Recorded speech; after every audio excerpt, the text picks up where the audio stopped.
year. Wow. Yeah. So closer. Isn't that wild? Was that from the air? Yeah, we were just flying over it, and I was like, huh. Many of you know the council's meeting right now on budget, and I think that I'd like to amend the agenda to say we have a little protest march saying we need a general plan. That's the general plan, as we walk by that. Yeah, we can do that. Would be a good idea. Yeah.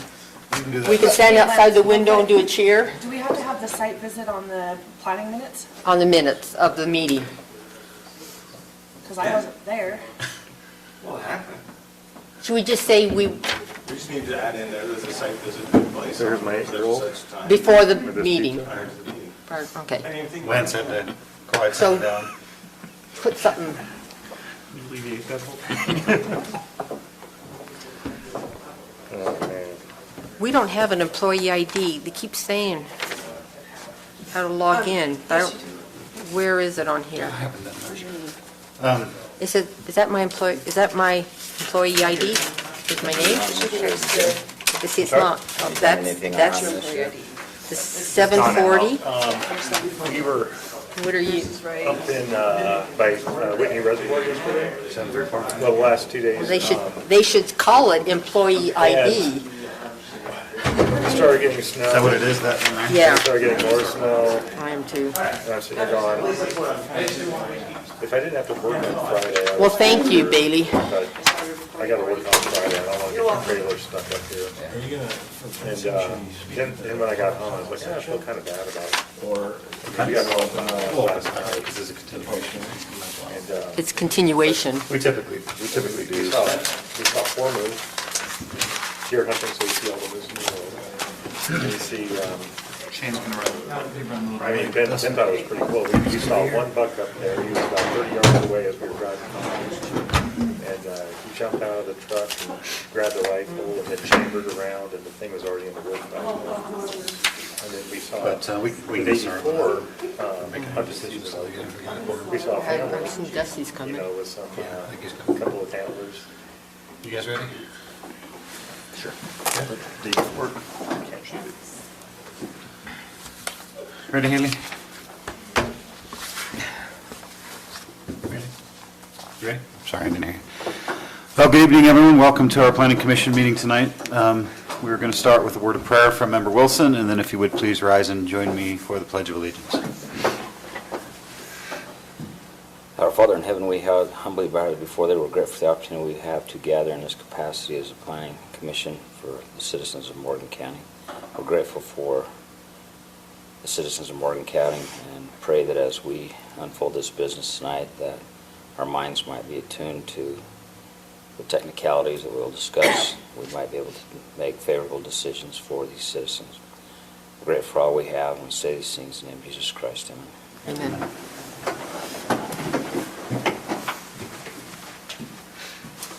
I pledge allegiance to the flag of the United States of America and to the republic for which it stands, one nation, under God, indivisible, with liberty and justice for all.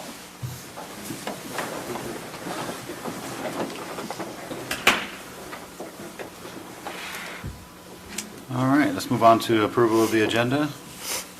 No questions, we'll take a motion. I move we approve the agenda. Motion, do we have a second? Second. Member Wilson? All those in favor? Aye. Any conflicts of interest or anything on the agenda for tonight? That's a no. Okay, we're going to move on to just a time of public comment. We do have 2 public hearings tonight, and if you're here for item number 6 or item number 7 on the agenda, we'll give you a chance to address it then. But we do want to open it up for any other public comment. Anybody? No? Okay. Okay, we're going to move out of public comment and on to item number 6 on our agenda, which is a continuation of a public hearing from last meeting.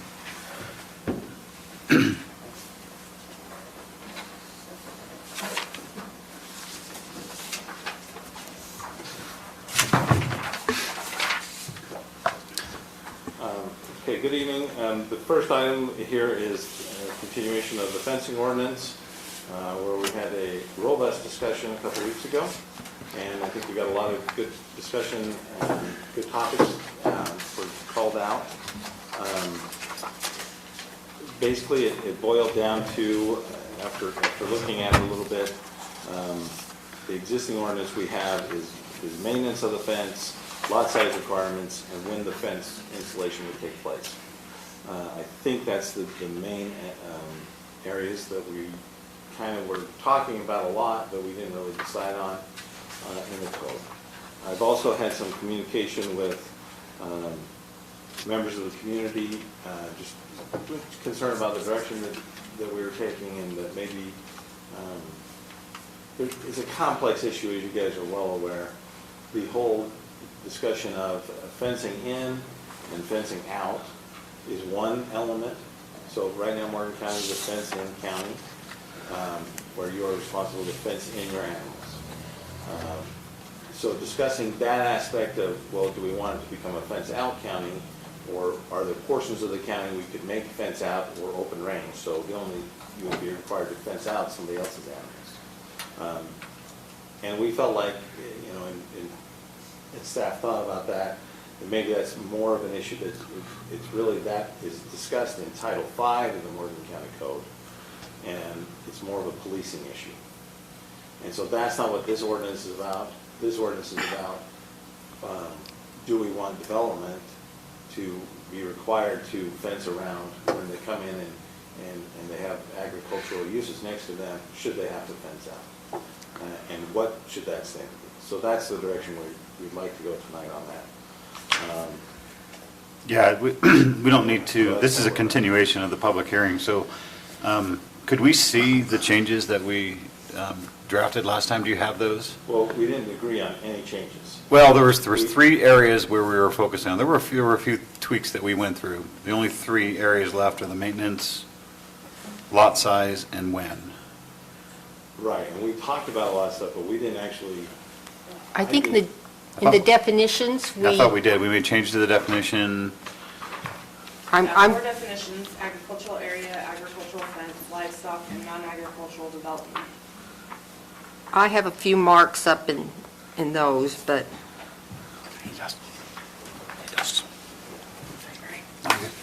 You changed something. in agriculture area, I have, my notes qualifies, that last sentence qualifies under the Farmland Assessment Act instead of eligible for assessment as agricultural use. I don't know, That was discussed, but. did we I think decide? the Conclusion of that. Okay, We didn't vote on anything last time. And that's why I didn't, No, I we didn't know if we had didn't a vote on anything, consensus. but we had a consensus on making those changes. You were going to bring those changes back to us, and we were going to look at them. So there was also the woven wire. the woven wire, the actual Woven number for wire, woven farm wire. and also we discussed having additional language on mutual agreement. Right. So those elements were discussed.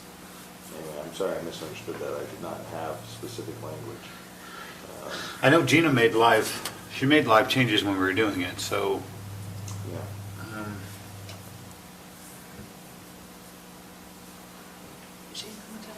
No.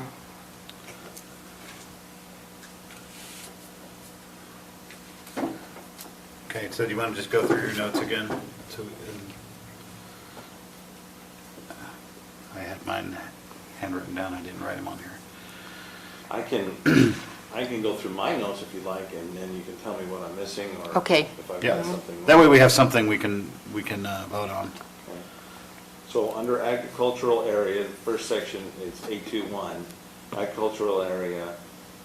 We discussed, the very last line is that it would be, and eligible areas for assessment as agricultural use. We discussed adding in there that it would be as qualified under Farmland Assessment Act.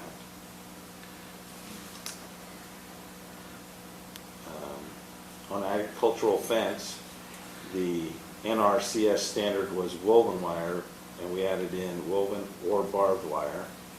Right. Conservation practice job sheet.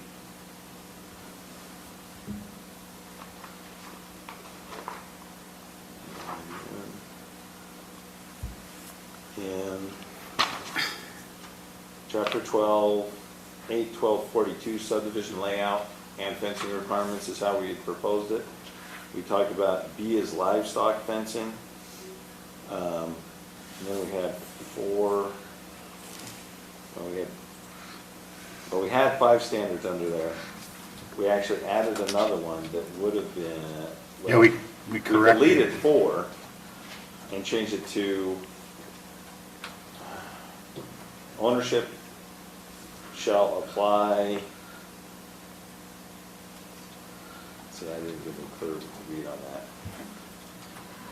No, Ownership and maintenance of the fence shall be 50/50. The HOA shall be responsible for maintenance. And that was, we had replaced 4 ABC Right. with just that statement or something similar to it. Right. So we struck, as determined by Utah State Code for qualified landowners, because that definition led us to a different code. right. Where's that at? I'm sorry. That was under, That was under 4C, but I think we struck all that, right? Except for ownership and maintenance of fence shall be determined by Right. Utah State Code. Right, that, we left And we it, struck we left it qualified. generic. Ownership and maintenance, so 4 actually now reads, ownership and maintenance of fence shall be determined by Utah State Code for landowners and qualified adjoining property landowners. For property landowners and qualified adjoining Sorry, landowners? For qualified adjoining landowners.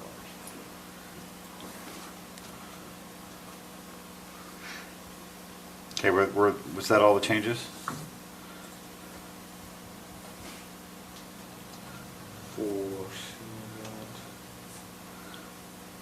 did we leave, what did we decide on the wildlife mitigation corridors at number 4, just not the AB?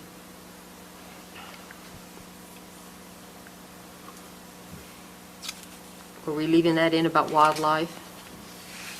We, I thought we were. I thought we were, I didn't strike it, that's, no, we had some discussion about whether or not that led us to a different standard, because there was a different standard for wildlife fencing. Remember, it was, Well, but it was. Department of the Agriculture. NRCS job sheet one, so if it was a wildlife corridor, then they would have to do the NRCS Right. wildlife job sheet fence. Yeah, USDA CRS 382 or current USDA standard shall apply. right.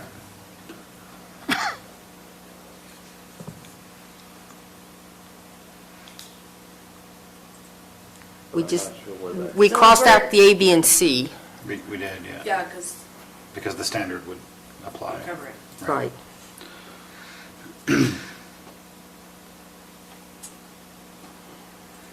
Did you say we did decide a 50/50? No, that's what we Okay. still have to, so we have to talk about maintenance, we have to talk about lot size requirement, and when to require a fence. That's where we left it at.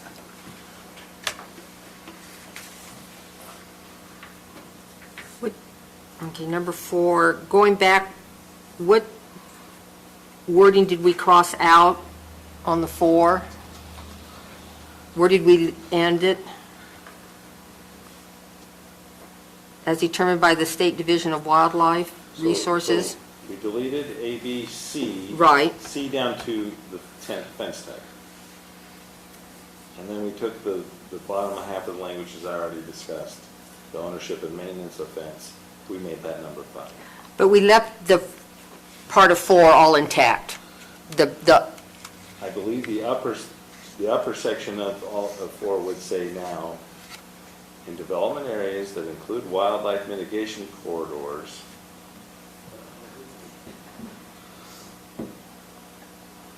what I had is that in development areas that include wildlife mitigation corridors or critical wildlife habitat Habitat. as determined by the State Division of Wildlife Resources,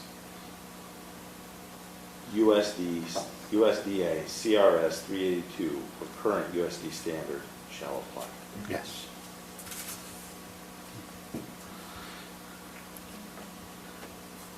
And Is that then, 382 number, is that the number of the That's wildlife their- fence one? yes.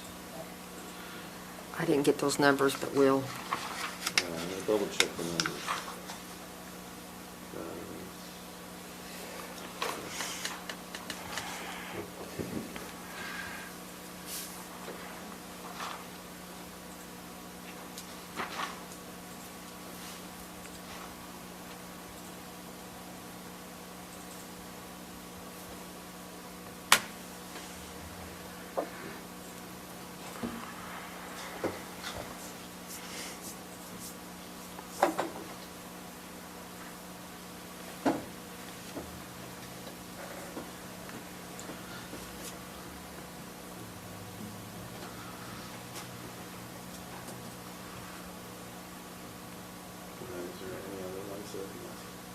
What's that?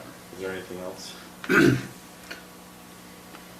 No. Is there any possibility to call any of that up? Just so we could look at it? I'm gonna type it out here. Oh, okay. I think Can Gina you did it. start on that? I don't know, I was just wondering if, Gina did type. Gina did type that, I was just wondering if it was on SharePoint or something somewhere. Might be there. Okay. Check. All right, well, we're not going to wait for that. We'll just have to be very clear in our motion. Well, that's,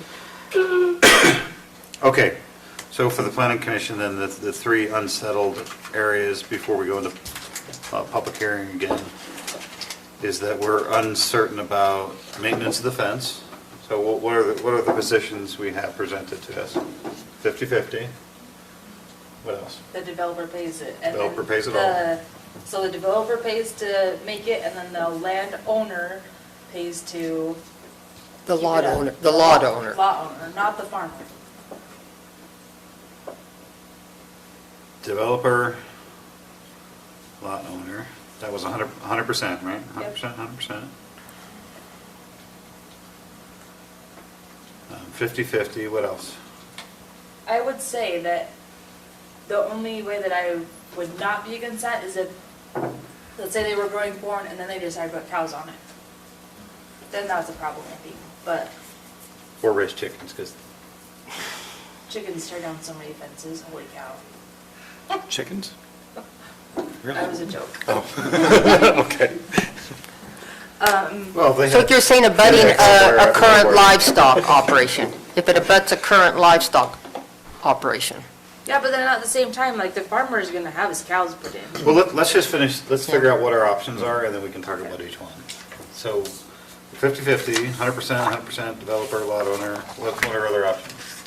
We're talking about. Last time we were talking about like a 10% or something. No, From the fence line. I think you were using the math, Oh. how you split it out, that, Yeah, I thought the way the state had it was a little odd because it was the amount of land that it is enclosing. So if you have, you say somebody has one section and they have, 10 people that surround them, each with 1 acre lots. Every time they go and they have 640 acres that are enclosed, you have 1 acre, so you pay 1/160/40th of the cost, and I'll pick up the rest.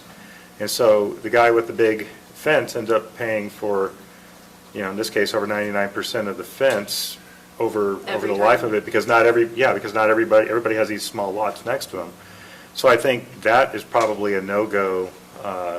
We could say shared fence or something like that, 50/50 on a shared fence, which, by the way, I'm not for the 50/50, I'm for the lot owner and the residential paying for it.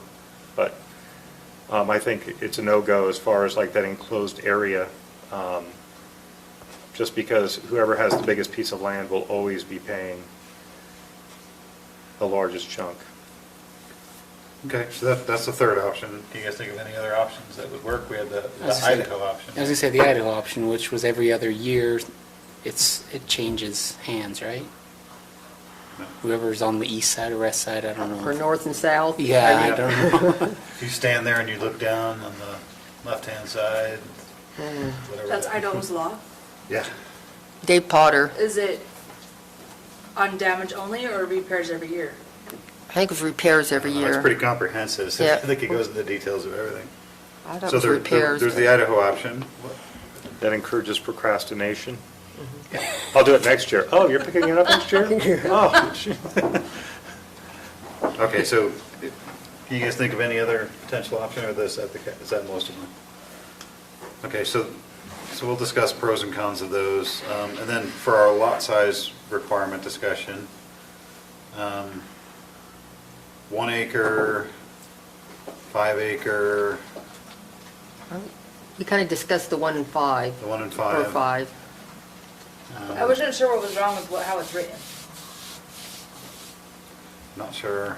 It's written, it says a residential subdivision within RR1 and lower residential zones. So if you have a residential subdivision in That's not what RR5, it says, that's what we were gonna, no, that's what it says now. under definition. Oh, I was looking under subdivision layout. Oh, Can we say something like unless the lot developer, he's exempt if the developer has green belt in the adjoining lots, and then we don't have to worry about whether it's 5 or 6 acres, whether they're putting a house on it or anything like that, because then it's it's green belt to green belt, and then state law applies green belt. maintenance, yeah. Yeah. So And then- instead of having a lot size, say if it's in Greenbelt, it applies. If it's out of Greenbelt. If it's out of green belt, so if the lot is, if Next to a Greenbelt lot. right, so if the lot in the developer side is not going to be in green belt, then this applies. I don't know how to say that easier. If it's green belt to green belt, state law applies. But if the developer basically takes it out of green belt, now this fencing ordinance applies to you. So if they go less than 5 acres unoccupied, 6 acres occupied. Okay, so we'll just put it as coming out of Greenbelt. I think there's pros and cons to each one of them. How do we, I would say the con for that is how do we know it's coming out of Greenbelt? I mean, who's going to police that, But anyway, so I'm just trying to write down options here Well- so we can come to some conclusion. When they come in, don't you guys have access to what Greenbelt is? Or like who's in Greenbelt? Is that something that you look at? No? No, there's no trigger for it. And they have to qualify, just because the acreage may qualify, but if they don't have the use, it wouldn't qualify. Could have them sign an affidavit saying that they're going to maintain green belt. What happens when they don't? And they've violated their affidavit. And then what? And the What fence are you goes going up. to do if I lie to you? I guess That's the thing. Yeah, it is a thing. nothing unless you can prove financial harm. Yeah. As something financial. Anyway, yeah. Let's go on, let's move on to the next one, then we'll go into public comment. So I just want the members of the public to understand what our final discussion points are, and then we'll discuss the pros and cons of each one of these and make a decision. When to require fence installation, I guess that's really part of that lot size requirement one, right? It's the coming out of green belt. It's actually part of the same discussion, isn't it? What's the lot size and when to require fence installation? I think the At window Kelvin. install was because I had a question, and he gave me the answer. We didn't really talk about it. I'm fine either way. I was First just- building permit. Yeah. That's what it was, And but it's I not right. liked his answer. I don't see a reason of changing it. Okay. First building, okay. Any other options or anything in here that we need to talk about or get clarity on? If not, I say we go into public hearing. I have a question with us. Yeah. So in the definitions, the non-ag development, it says within RR1, does that mean if I have 10 acres and I'm developing into 1 acre lots, it applies? Or does that mean I have a 1 acre and I'm dividing into smaller lots and it applies? In this 1 acre zone. 1 acre zone, yeah. So you could have So 20 lots of acre. 1 acre.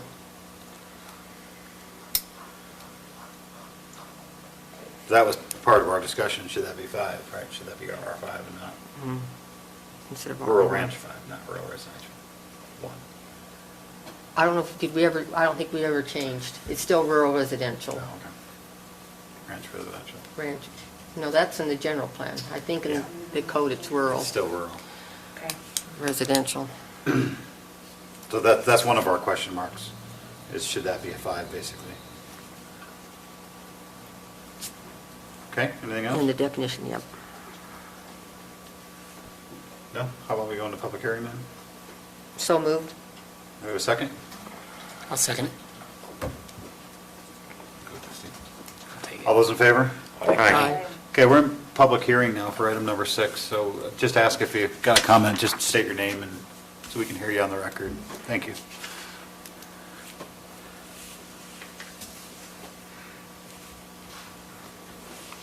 So I did some looking at the Eastern Summit County Code. And just, Your name, sorry. sorry, get that in time. Brandon Peterson.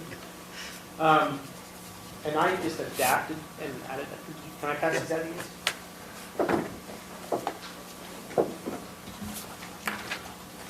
I just plagiarized it basically and added in Morgan County and then took out the shared 50-50 cost. Yeah. I think it might answer some of the questions. Thank you.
Okay. We have a lot of it in our, Yeah. So we'll discuss it after. Okay. Anything else besides this? Yes. Yeah. So, notwithstanding what Lance talked about, Uh-huh. whether it's in Title 5 or what's this, or 8, I kind of geared this towards whether that it needs to be simplified. First of all, let me apologize for not being here at the last meeting, because I sat and listened to it online, and I think I should have said this 2 weeks ago, but to take it from your words, what is the problem we're trying to solve? Keeping livestock off of property where people don't want them, right? So if this was tied more to the zoning, then is there a way to pull up the zoning map?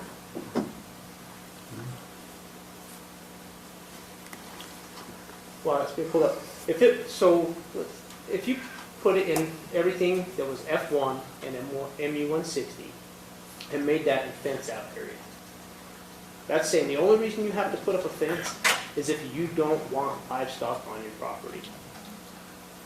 So to answer like Haley's question about, well, what if I have agricultural property and my brother has agricultural property, and I don't want a fence? You only have to put up a fence if you're trying to keep livestock out. I think if we made it a fence-in, fence-out ordinance, it'd be less complicated.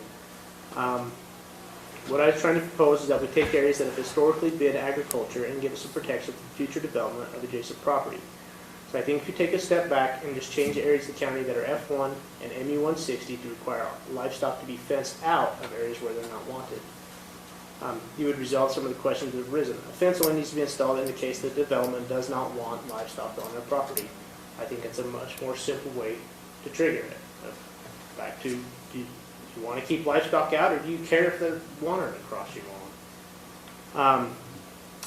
If you change the ordinance to be applicable to certain zoning, you would solve most of your questions. For example, if I buy any amount of acreage that is currently zoned F1 or MU160, I would be required to fence out livestock if I don't want them on my property. If I don't care, then there's no expense to me. If I buy 160 acres, but I only want to keep livestock off of 2 acres where I have a house and a yard, I'm only required to fence off those 2 acres.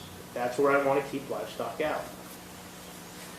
If I don't want them on the whole 160 acres, then I'm required to fence off the whole 160 acres.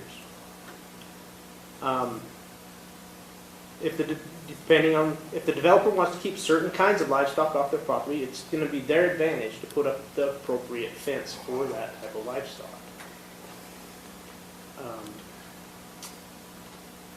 If you've got 2 agriculture parcels, one's being used for corn and one's being used for hay, once again, there's no reason to fence it, because you're not trying to keep, it's just 2 fields.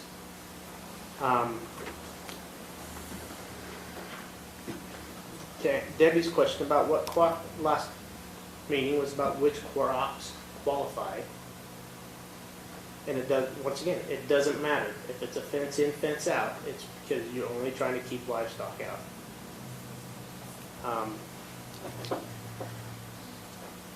I know that the sheriff had issues of making it fence in and fence out because he was concerned about down in the city limits or along the highway or where. If all that's F1 and MU160 is all fence out and everything else is fence in, that covers the concern. Because if it's not MU160 or F1, you're required to fence your livestock in. And most of it's already fenced.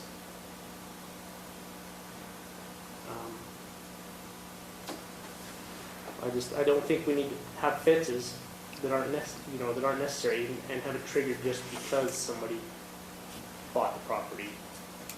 I mean, if you made it where there was like the resort special district one, it's no longer F1 or MU160, so it would be required to be fenced in at that point. I know Colorado has open range laws, and they cover who has civil recourse. So if I'm a landowner and I don't want livestock on my property and I put up an appropriate fence, a lawful fence, and then somebody's livestock breaks through that fence, then that livestock owner is responsible for damage. I can go after damages if I have to put up the fence and livestock come through it. Now, if I don't put up a fence, then I have no recourse. That's the way Colorado law says.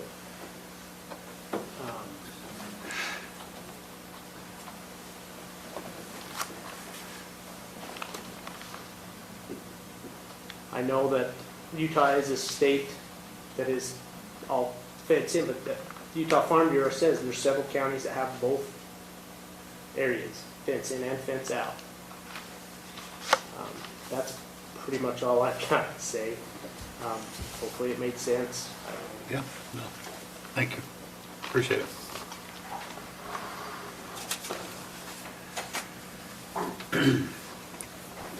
Anybody else want anything?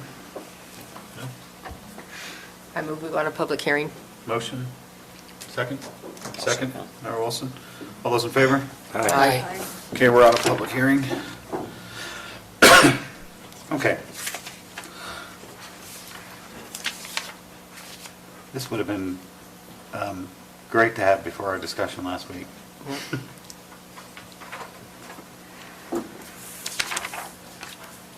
I mean, I appreciate Brandon's comments, and I would like to, I don't know, we can't direct the council, but that should be what the council takes up as a general fence in, fence out countywide. We're just dealing with subdivisions, but I think that's a good compromise. But that doesn't affect one of subdivisions. one of our question marks here is when to require the fence, and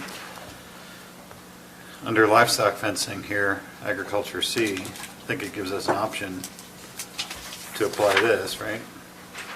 I mean, I like the verbiage here. It's generic.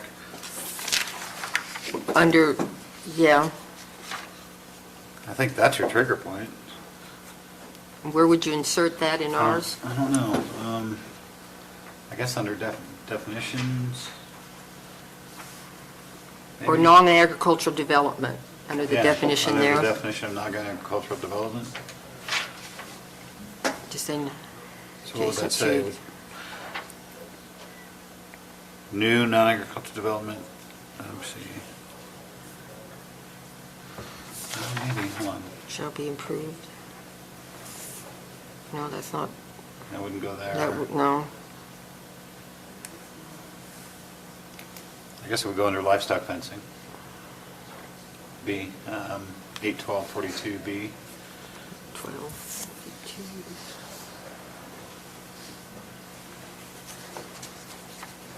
Yeah,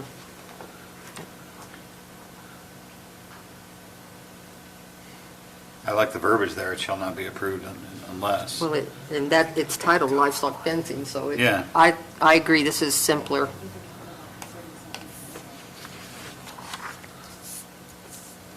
And that talks, let's see. Then we don't have to talk about lot size. No, Actually, everything beneath it makes sense, so C. except the A, B, and C of Under three? the livestock, we need to, Yeah, we wouldn't. we wouldn't want that already got again, that. have that same verbiage that Lance mentioned.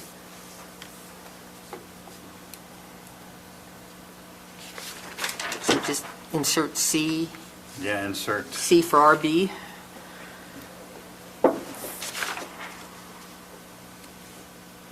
I think so. What do you guys think? Insert all of C Ec- for all of B. All of C except Except for the A, one B, The and C. ABC. Three. ABC, but for all of B. Let's see, make sure everything else is covered, because in RB, we've got lot size, we wouldn't need that. It No. would end that discussion. And who We need pays? to change may to shall, right? In C? Shall be, C1, the developer may be required, it should be shall be required, right? So that the discretion At of the discretion adjoining, of the adjoining agricultural landowner. so if the adjoining landowner says, I don't care, then they don't have to. Yeah. So I like this example, so let's say you move in next door to someone and you just happen to be pulling yours out to residential, if you don't care, maybe they don't have any livestock, and or you And don't that care. decision would have to be made when the developer comes in. Yep. So is what the county council looking for, though, is basically making sure that, let's say I'm putting in a 40-home subdivision, and the developer enters into an agreement with the adjacent landowners not to put in any fencing, and now the people purchasing the lots are going to end up paying for it themselves. I mean, was the county council trying to prevent kind of like further aggravation from a situation like that where people are not, they don't understand fence in, fence out, they don't I mean, how many people, I'll say I didn't do it, come to Morgan County, read their plat, then, get a copy of Sterling codifiers and sit down and don't realize until It's too late. it's too late that, oh, besides all of this, I got to put up a fence too. It's one thing, if you walk out your kitchen and there's no deck back there, you kind of recognize that, but this might be a bit down in the weeds for a lot of people moving out here, not understanding, hey, I'm next to agriculture I bought in January when, the cows aren't necessarily hanging out in the pastures, but come April, all of a sudden I've got a $5,000 expense putting up a fence, and that the developer basically entered into an agreement just to avoid the cost and passed on the pain to the people purchasing. But a lot of people that purchase lots have to put in their own fencing anyways. Yeah. They fence their yards, I guess I would go back to because the. they want to, But wasn't the county getting an inordinate number of complaints about livestock in the subdivisions? And so I think this was to Well, if I avoid remember the those. problem statement, it wasn't. It's more of a, hey, this has happened in the past, and since we have development, we don't want it to happen in the future. And I think it was specific to Cottonwoods? or- Cottonwoods, and also Summer And they- Ridge. And they took down, Summer Ridge had the Developer same took thing. down the the fence. developer Yeah. took down the fence, which in my opinion wasn't really a problem. They should have went and had a civil issue and said, hey, put the fence back up, and then they wouldn't have had this problem. So I think there's some some memory of that, and I think that's what's driving the ask, the charter from the council to us to develop a fencing ordinance in the subdivision ordinance, which is a little bit different than East Summit counties, because it's fence in, fence out. We're just looking specifically in our subdivision code. The charter from the council was, we need to develop a fencing ordinance that required new development to put in a fence to keep out existing agricultural uses, livestock.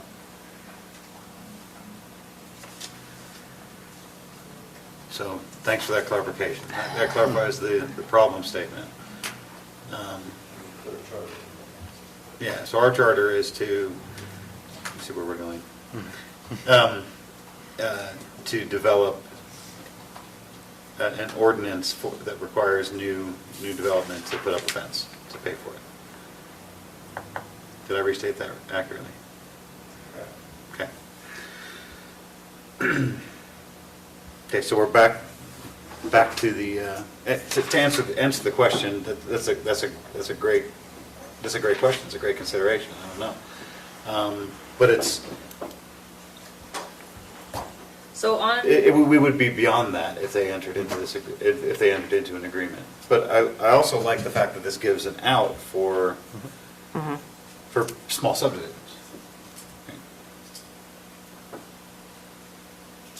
Yeah. Or if the developer is developing part of the family land, Yeah. then he can agree with himself Yeah. what needs to be done. Yeah, that's another scenario.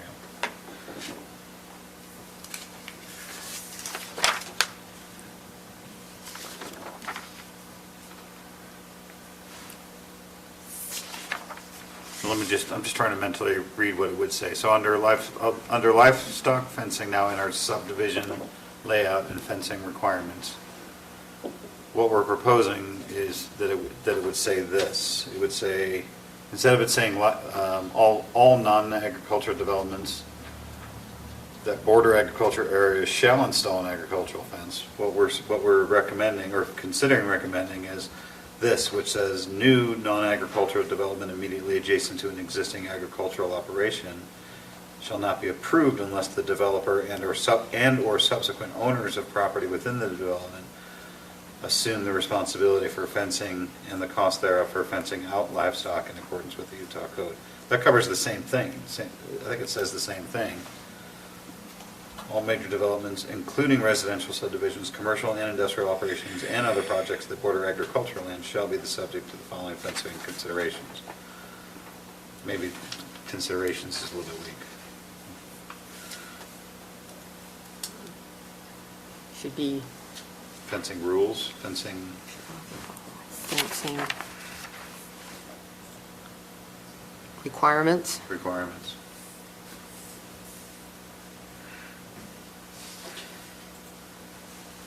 At the discretion of the adjoining agricultural landowner, the developer may be required to pay for the cost.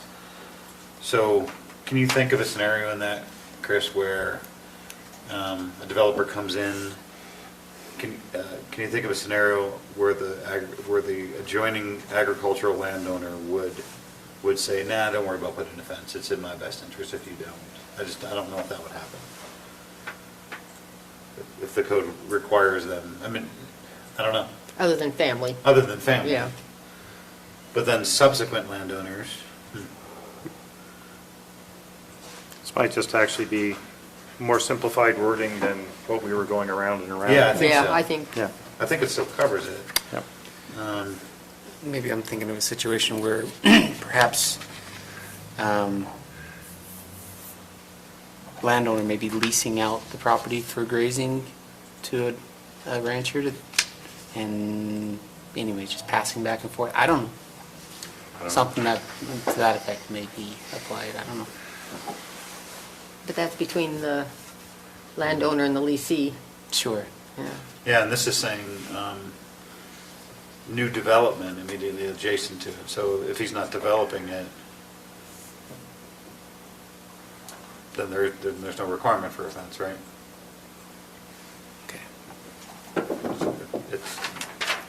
a good potential scenario. I don't understand the difference between 1 and 2. Because 1 is saying if the ag owner wants it, they have to put it up and pay for it. And number 2 is saying, Notwithstanding, Yeah. He can do it anyway. Number 2 says the developer can just do it can do it. because he wants to. Rather, even if the adjoining landowner says, oh, it's not necessary, he can say, no, I want to. I want to do it anyways. okay. At the discretion of the adjoining agricultural land, the developer may be required to pay for the cost of including labor and materials for a fence at the fence. Could we do 1? I feel like those are still saying the same thing. So could we do 1, the developer is gonna pay for a new fence, and then under it put A and put, unless the adjoining order doesn't want to require one? Like that could be an exception? That's what that notwithstanding means. You just don't want it to have a separate number. But you're, You can just join them together, you know, you just make it part of the same paragraph. Make it all part of one, right? It's nice to break up ideas, though. One big long paragraph just gets really confusing. okay. So if you can break it into small bite-sized, this situation, Okay. I wouldn't say merge paragraphs, that's usually Okay. where they're at. And then 3 would be, we would add that code that, like we had. But we were gonna change ours to. Yeah, well, we're going to change ours too. 3 would be our number 4 3 would be our number 4. without the A, B, and C. Yeah, B. Yes. This would replace Our new B1 through number 4, but we'd leave B5, which would be, yeah. So that would get rid of, Number 5 would be 4. so this will cover our lot size. Yeah. It covers what number 2 is talking about. It does not cover what number 3 is talking about. On our copy, under B1, or under B3, All right. that it has to be installed prior to building permit, So we could bring that in. so we need to have that, right? Right. We could just make That that. could be number 4. And bring So in, these are 1, 2, and 3, but without the A, B, and C. And then our number 4 is the building permit one. Mhm. And our number 5 is our number 5, Yes. right? Yes. So,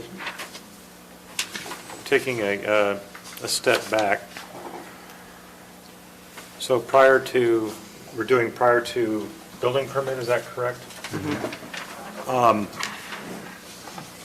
Rather than saying at the discretion of the agricultural landowner, I think prior to the building permit, you have to get his desires recorded,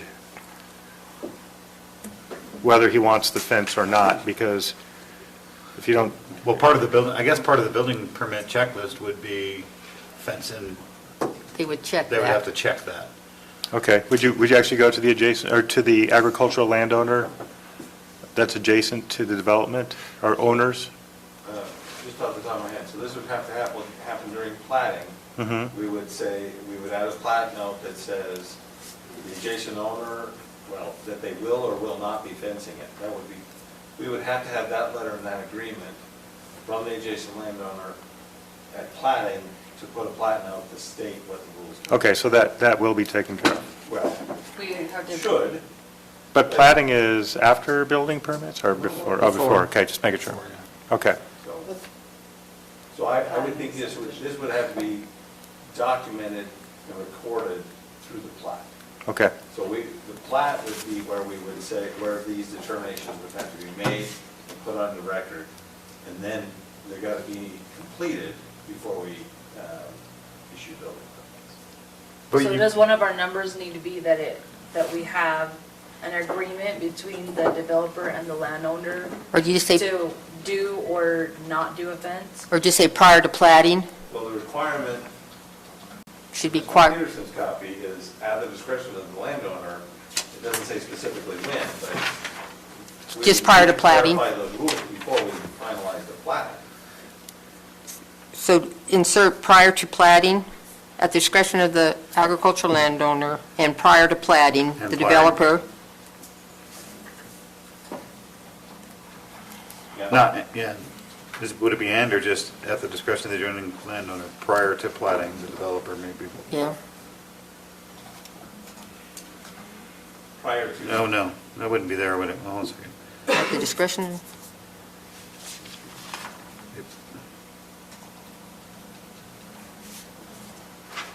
It would be at the end of, after property, you'd have to add another sentence, I think.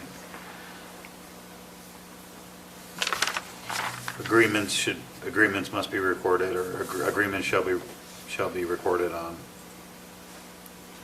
plat? where, Kind of like that, agreement shall be recorded On the plat? as part of the plat.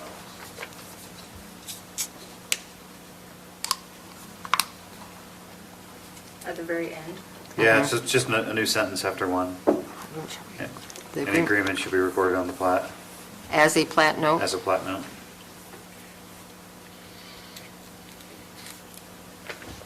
Okay,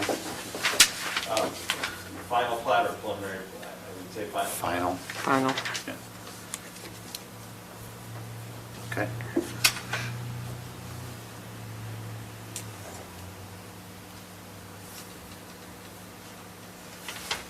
Okay, so that takes care of everything except for maintenance, right? It says maintenance. What's that? I thought I read maintenance somewhere. Yeah. Somewhere else in the document, where was it? Yeah, and the cost thereof. And the cost, Oh, yeah. okay.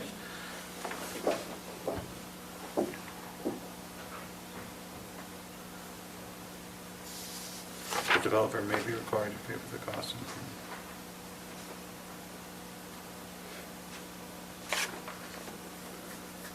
So cost thereof means maintenance, Where are you? Including- right before the yellow section. Right, so- Oh, Yeah, the cost thereof, so. Instead yeah, of thereof, do you want to say thereafter? I think the word maintenance should be in there. I don't like the shows word you a thereof. fencing And maintenance costs thereof. and Just before the highlighted. maintenance costs. Thereafter is what you think, Thereof, thereafter. and thereof. It would behoove us to say it one way or the other. I'd say thereof, behooved. Okay. Can we work the word betwixt in here? Betwixt the owners?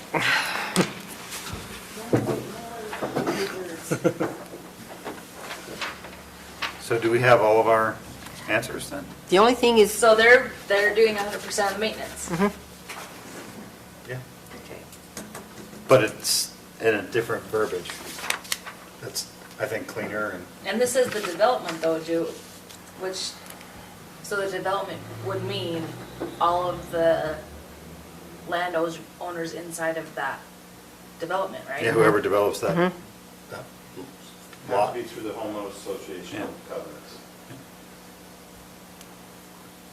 We'd have to add a plat note to this. Yeah, whatever agreement they Oh, come to. Whatever and agreement. subsequent Yeah, owners Owners, of right. property, okay.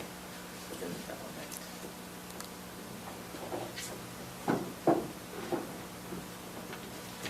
I think it works. yep, You guys? Let's think about this. So the guy puts, so let's say something happens to the fence and the landowner doesn't want to put up that same fence. Do they have to, or can they put up a white vinyl fence? Well, we still have. Do they have to go we have- back to we the still have fencing standards? yeah, we still have our fencing standards. Yeah. But it would require them to go back to the fencing standards and not put in whatever fence they want? Correct. We're leaving our, Yeah, we're leaving the rest of it in. we're leaving the intact. rest of it in. Yeah? You were just looking at me like what are you talking about? I'm just trying to get, okay, Well, I thought that Yes. was. okay. Yeah, we still have our USDA The fence that is regulations. required is fine here. Right.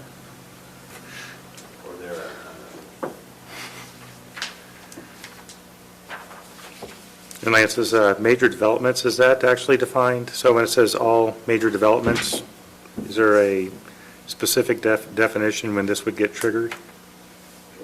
Well, not that I can see in this draft. Okay. But in our definition, definition. we say non-agricultural development, and maybe it just needs to change to a residential subdivision or commercial subdivision or an industrial subdivision and/or a development established with a development agreement.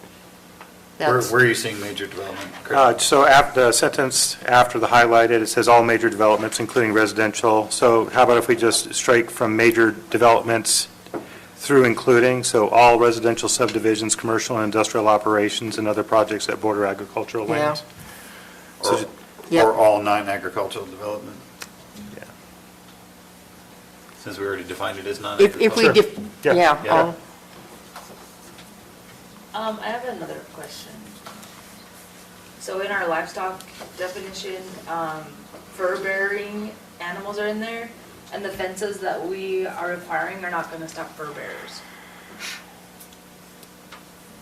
Does that make a difference? No, I don't For think so. bearing is Nothing livestock? will Like stop, a mink? A mink's gonna go. nothing will go even through a chain link, nothing will stop a mink. Is it chain link though, or is there a box fence? It's not chain link. No, I'm saying even if you required a chain link, it wouldn't stop a mink, so, No, mesh fence wouldn't stop a mink. Nothing stops it. no, nothing stops a mink, so. Plexiglass. I think that's chambered. I thought we agreed we would never talk about mink farming again. What's next, gravel pits? It's not on our charter, let's stick to the charter.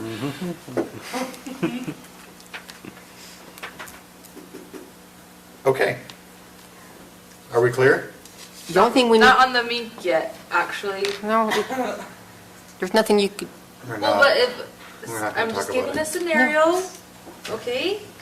Okay, so Chris got a mink farm, and I buy the land next to him, which is a non-agricultural development, and he wants to. He wants the fence. He wants the fence. It's not gonna protect your people at all. no, but nothing will. Yeah, unless you put it in a bubble. And that's fine. According to No, the no, U.S. it's fine. Department of Agriculture, a wire-wound fence is appropriate For agriculture, for agriculture. Okay. nothing will stop a mink. Donkeys and poultry alike, Okay. and any other domestic animal. I think anything that would stop a mink would stop the wildlife migration too, so. Right. Unless it's buffalo. We covered that last time. There's specific Fencing. robust size of fence posts required for buffalo, or excuse me, bison. Okay. Okay. So, yes? Just the changes that we talked about to the definitions, and then this insertion. I think we're good. Okay? And we're not worrying about 1 acre to 5, or, Nope. Nope, No, because we're changing that definition, and the other one's coming out of lot size is coming out of B. It solved the problem. Would you read non-agricultural development definition then, as you guys have it, so I'm sure that. I just struck within RR1 and lower residential zones. Yep.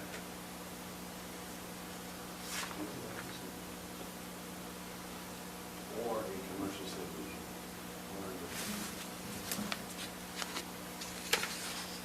Okay.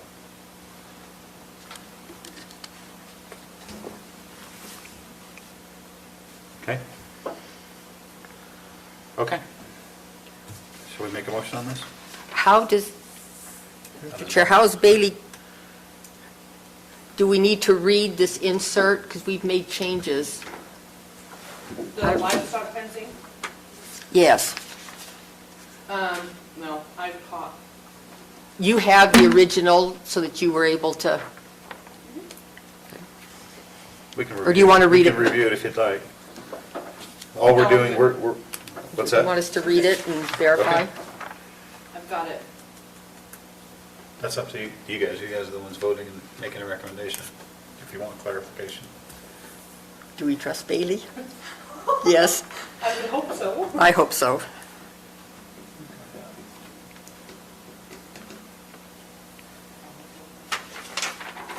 Okay, if you're comfortable with that, let's make a motion. Get this thing out of here. Is Lance, are you?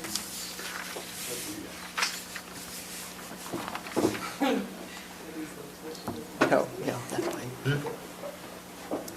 I didn't know she had the original to type from.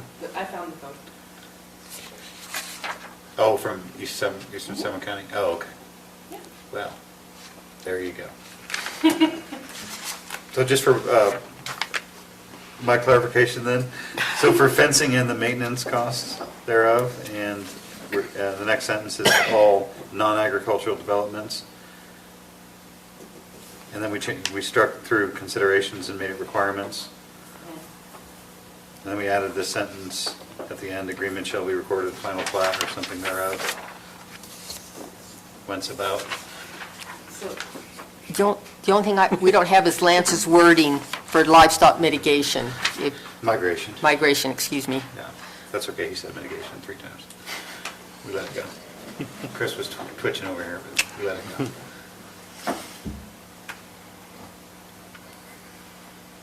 one you just put it on there. Migration? The migration code for me. Right. The actual code for the USDA code for livestock fencing, or, excuse me, livestock migration area fencing. No, not livestock. Wildlife fencing. I'm thinking, I have mitigation on my mind right now.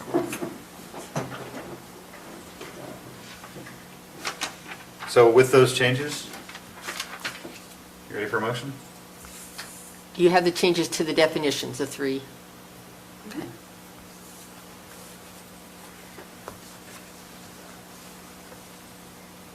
Once again? Are we ready for a motion? Who wants to make it? Sure, but I'm not doing it. Sure. Can we just say with the noted changes? Yes, I think so. It's all recorded. Okay. Mr. Chair, I move that the Planning Commission recommend approval to the County Council and adopt the changes in the Morgan County Code, Section 8-2 definitions, Section 8-6-37 fence, wall screening regulations, and Section 8-12-42 subdivision layout, application number 19.016, based on the draft code listed in the staff report dated September 26, 2019, with the noted corrections and additions. Okay, we have a motion. Do we have a second on that? I'll second it. A second? All those in favor? Aye. Motion passes. Does it matter that the date's 26th, or the 26th instead of the 10th? No, 'cause that was the report. That was the report, yeah.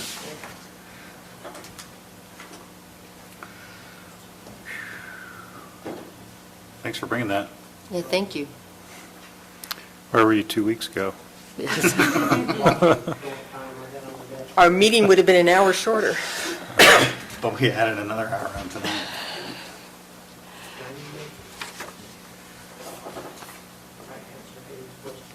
What's that? Yeah, go ahead. Haley's question. You were talking about the two sub-paragraphs. Talking about the discretion of the adjoining landlord to overmake a partition plot. One's talking about a partition fence, the other one's talking about a perimeter fence. That was the distinction of the two paragraphs. Which you wanted to combine. Oh, okay. Oh. Oh. It's just, Oh, yeah, by Utah code, there are 2 different distinct codes for a partition or, yeah, that's right. We got into the weeds with that a couple weeks ago. Glad that it's separated. Okay, item number 7. This is where the good stuff comes. All right.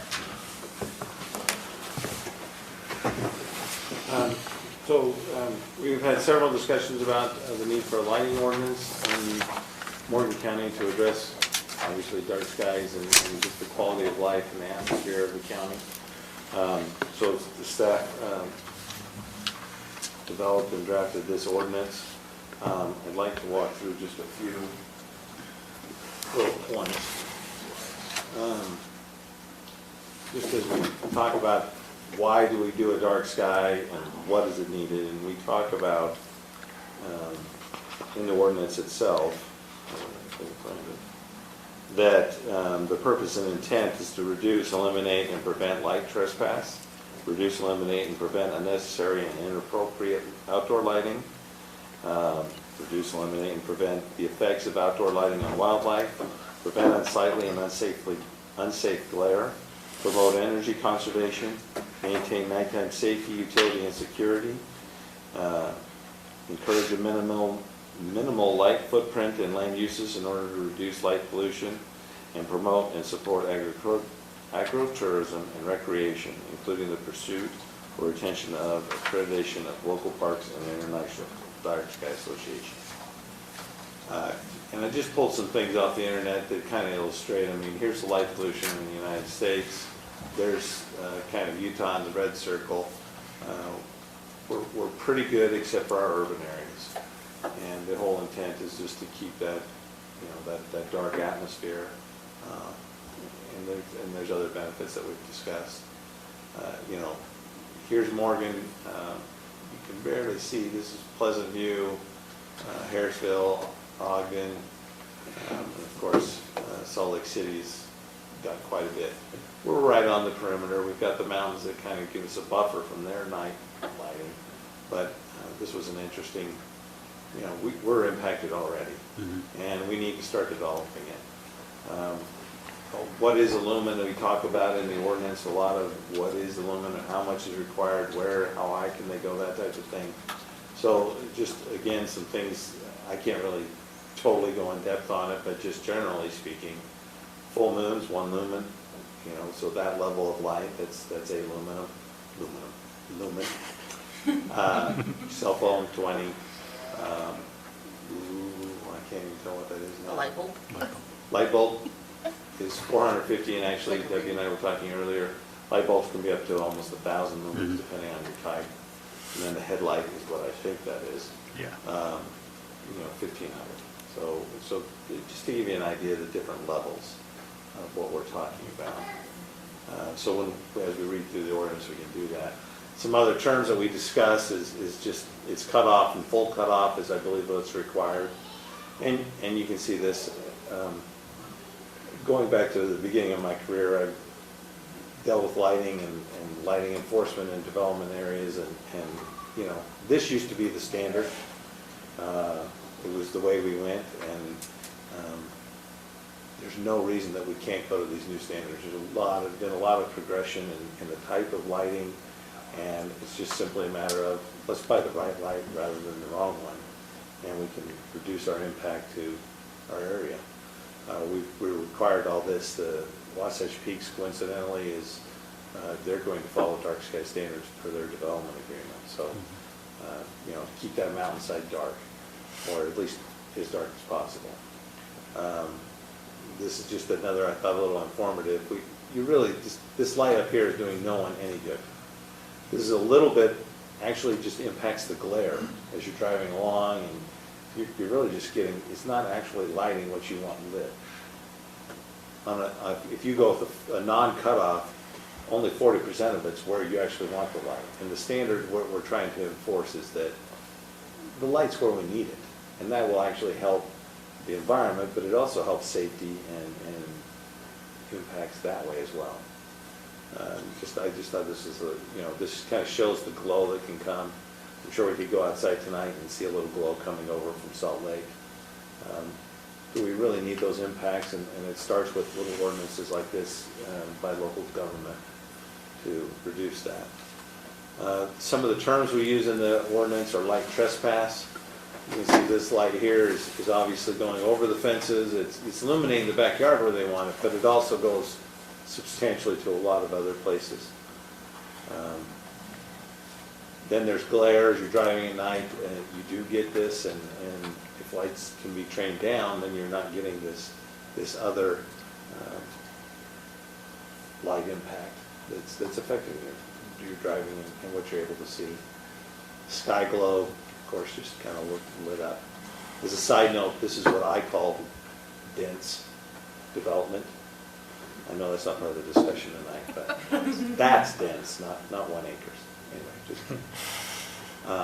And then light clutter is another one that's just kind of a good illustration of, there's so much light that, really, you're not doing anybody any good. You can't see, it's not helping. The standards, I just pulled off some of the catalogs. These are the full cutoffs, and they're new to standards.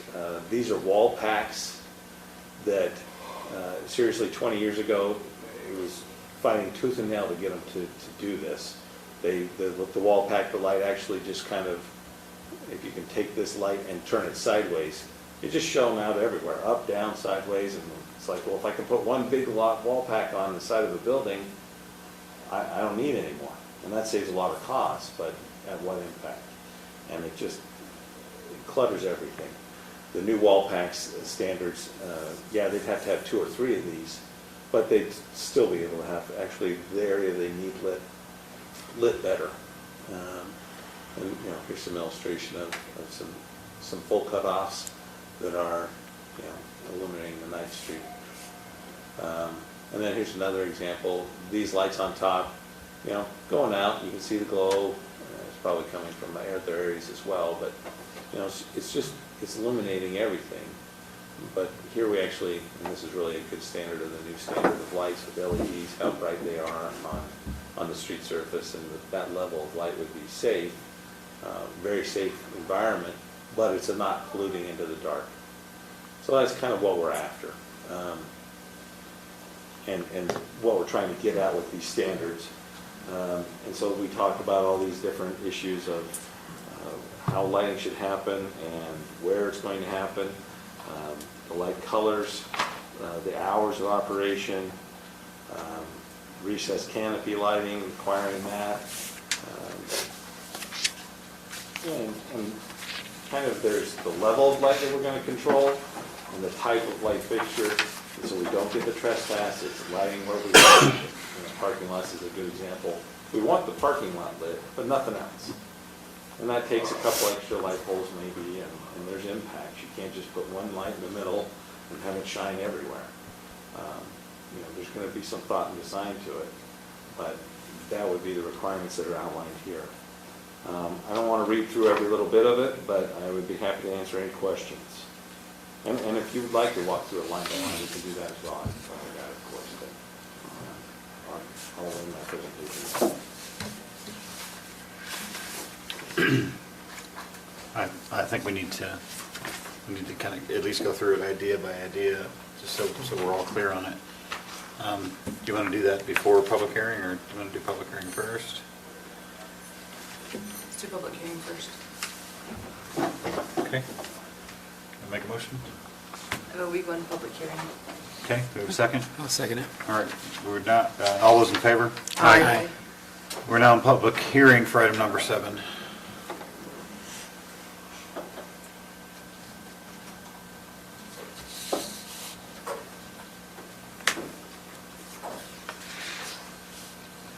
Tina Kelly, Mountain Green. I read through this ordinance earlier today, and I didn't have a lot of concerns with it, but I did have some questions, and you probably will answer them, but just as well ask them. Mm-hmm. The first one was the holiday lights. I know some people who do use the holiday lights all year round. But they aren't Christmas lights, they're holiday lights. They put them up for fall, spring. I didn't understand how that was offensive. It's not bright. And then on page 3 of the staff report, number 5B, recreation facility lighting. So the recreation facility, the light color standard does not apply to lighting for recreational activity area. I wasn't sure what that meant and why you wouldn't apply. And the temporary lighting was on the next page, 5B. The motion sensor. So I've been a good citizen. I've followed all the rules. I have every time I've done a remodel on my house, even if it didn't need a permit, I permitted it just to make sure that I was in good standing, that I wasn't violating anything. And I have motion sensors on my house. The Highlands has no street lights, and that's good because it's protecting the city, it's protecting the night sky like you guys want. But it's not safe when I come home at night if I can't see to get into my home. So I have motion sensors in my driveway, and I have outdoor lighting that probably exceeds the lumens that you allow. But it's only comes on for that time that if I have it set because I'm away and I come home. Or the other purpose is safety. My shop has motion sensor lighting, and I want to be able to see if those lights come on because I want to know what's going on at my shop if I'm not there and there's an intruder. So I don't want to be in violation of your code unintentionally. But I do think there is a purpose for the motion sensor lights and how bright they are. And they are usually canned lights, and they are downcast, not outcast. Those are my concerns. Thank you for what you do. Thank you. Anybody else, any comments? No? Motion to go out? I think we've got public A second? hearing. A second? Second, all those in favor? Aye. Okay, we're out of public hearing on 7. I'd made notes, public comments there, but let's just go through each one just so we all have an understanding what this is. Purpose and intent, I think staff covered. Any questions on that? If not, we'll go to section 8.6, 44B, applicability. So new outdoor lighting, they're defining new, existing, and residential, and then if there's a conflict, more restrictive applies. Any questions on that? So general standards. So just like Lance had in that picture, the previous one there, so we're saying all lighting shall be fully shielded and downward directed. So, sorry, previous. So does it fit into one of those, that verbiage? Are we saying we're trying to get to cutoff and full cutoff?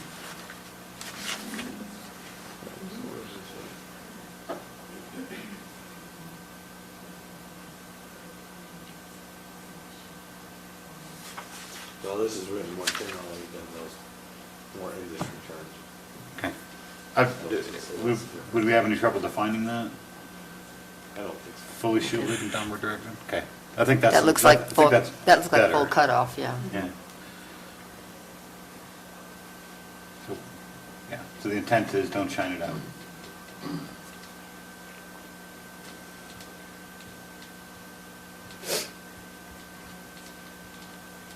Equal to or less than 3,000 Kelvin. It's the color.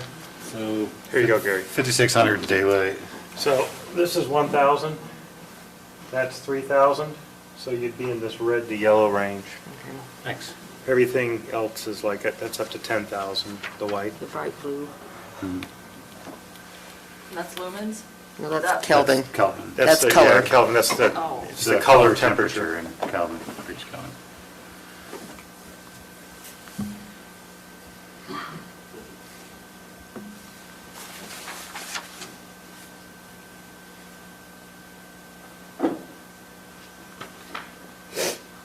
You guys run it. So even if they put it low enough that it's not gonna do that thing where it goes into other people's property, Trespass. it still has to be 3,000 or less. That's the color it emits. Not how bright it is, but, so like. It's more yellow. These lights in here are like 5,000. It's more white, more daylight stuff, so the cooler you get, it just goes. The into- yellowish. It's more the yellowish part of the spectrum. Yeah, so like 10,000 is blue, So bright. yeah. Remember when we got rid of incandescent lights and we had to go to those CFLs and then That everything no one was likes? like clinical? So it was because the CFLs Yeah. were, they were all really high temperature. And then, but the old incandescent ones were a lower temperature. They were warmer. They had a warmer feel for them. So what it's saying is, you don't want to go outside and have people blasting you with, like Dina said, you get like shop lights. You don't want people putting that stuff outside. Like, give me the brightest thing you have. It's like school teachers, they want the warmer fluorescent lights than the cool colors. Don't give the headaches as much. I don't know how good luck. You can download an app on your phone and go enforce that if you want. I have one right now, I can tell you what. So there's a Kelvin requirement and a lumen requirement? Yes. We're getting so Well, smart. Yes. Yeah. I haven't gotten too far to see if there is, are we requiring minimum lumens? Or is it just, Or just color temperature? it talk, I guess I don't understand the What- difference still. Like, I understand that the Kelvin is what color the light gives off? warmer, Yeah, so if you, but if I have a super warm light, that's a high. then Right, that's also bad. and that's all bad. Right. Yeah. So like, you get these new flashlights, and they're really white, but then Yeah. there's ones that are like They're white but dull. 20 Or million white, candle right. power, 20 million candela, or whatever, and so the color is white, but they're also super bright. Yeah, you know how your flashlights usually come with a filter, a red filter too? Yeah. So it doesn't ruin your night vision. So if you're going too white, you're going to ruin a person's night vision. So drivers, joggers, something like that. So if you keep it on the cooler end, the redder is, your night vision's not going to be as affected. Okay. So here's just a quick breakdown of the different elements. We don't talk about wattage, but we are discussing, there are Kelvin types and lumen amounts that we need to deal with in our ordinance.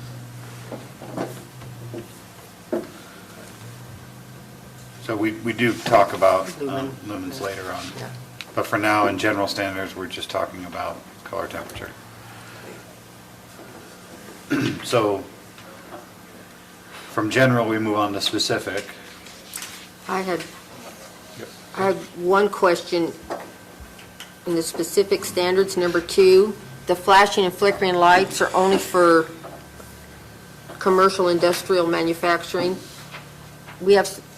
I'm aware of a house that has flashing and flickering lights. Are they that- holiday lights? No, they're year-round, and they change color and flicker and do runs. Do we address it at residential, or just, we don't deal with residential regarding this? I think This is more commercial. Yeah, it's more commercial. Okay. settings, But you could certainly look into that.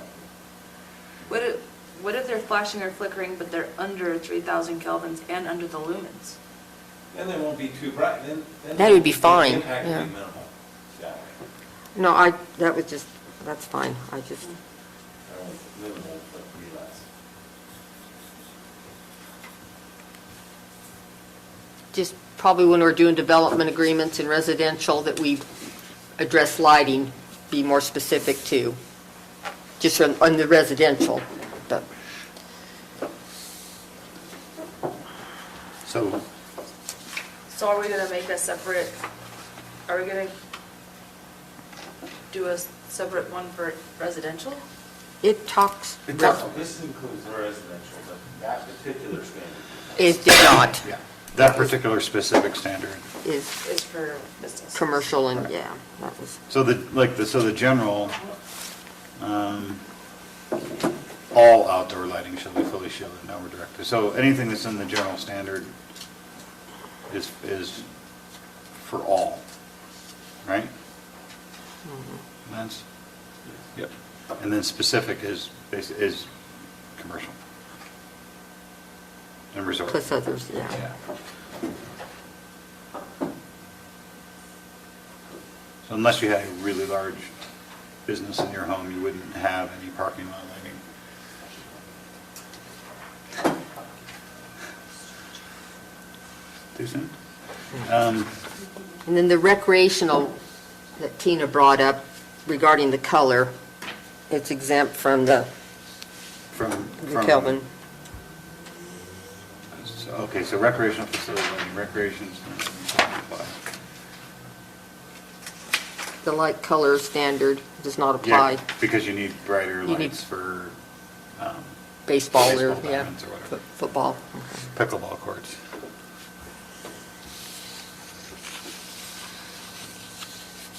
But they still have to be out by 10. Also in that section, there's a couple of code references that are wrong, and I haven't corrected it in my draft. 108, 16, 15, and 5D should be 8. You're trying to find 108? Yeah, what is 108? And then 108, 16, 3 is in 5D, should be 8644C. Okay. You.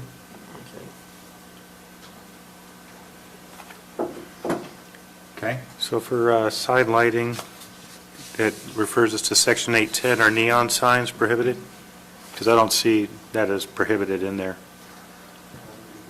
Here, but internal illumination is allowed in signs in Morgan County. I can't remember if it's what it says about neon. I can check that.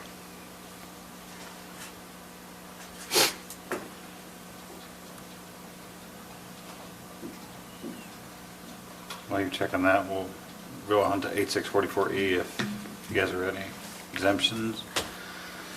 The one I talked with Lance, you kind of have to exempt federal and state. I didn't like that, but Yeah, that's standard. And the fossil fuel lighting, why would that be exempt? Then there's no lumen or anything restriction. I think that's for safety. sorry. But why, okay, under 4, Um, why is fossil fuel lighting exempt from all the standards? Produced directly by the Gas combustion. station? No? Well, it says fossil fuel light produced directly by the combustion of natural gas or other utility fossil fuels. Yeah, why are we exempting those from the standards? If Because you can't control the color, temperature, or the lumen. What's that? Was that a flickering light or? So I That that would- Salt Lake, you can't control what's happening down there, what they're burning off. Or is it, are these lights that are fueled by propane or, Yeah, is this a light or is it that safety flame that they have? Well, this is talking about any artificial lighting. So. yeah, so I'm thinking it's gas lights. Yeah. They're all gas lights. Yeah, I was thinking you were talking, when I read it, I was thinking the safety flame that they have. Oh, no, But, yeah, I thought of gas lights. But it could be, people could have artificial gas lights because they want that ambiance or whatever. And you wouldn't be able to direct them downward. It has to, because it's. What is a gas light? It's fueled by gas It's a instead of really good electricity. movie. Or a tiki torch. A little lantern. Well, but you have gas lamps. That would fit into fossil fuel lighting. yeah. Yeah, but you have lamps that are, Although they're not allowed in most areas in Mountain Green anyway. Open flames. Not that people are paying attention to that. What's that? Wouldn't that fall into temporary holiday lighting? yeah. Tiki torches? Not by, it depends on the What holiday person. is a tiki torch? People go out there, stick them in the ground and light them up. I don't know.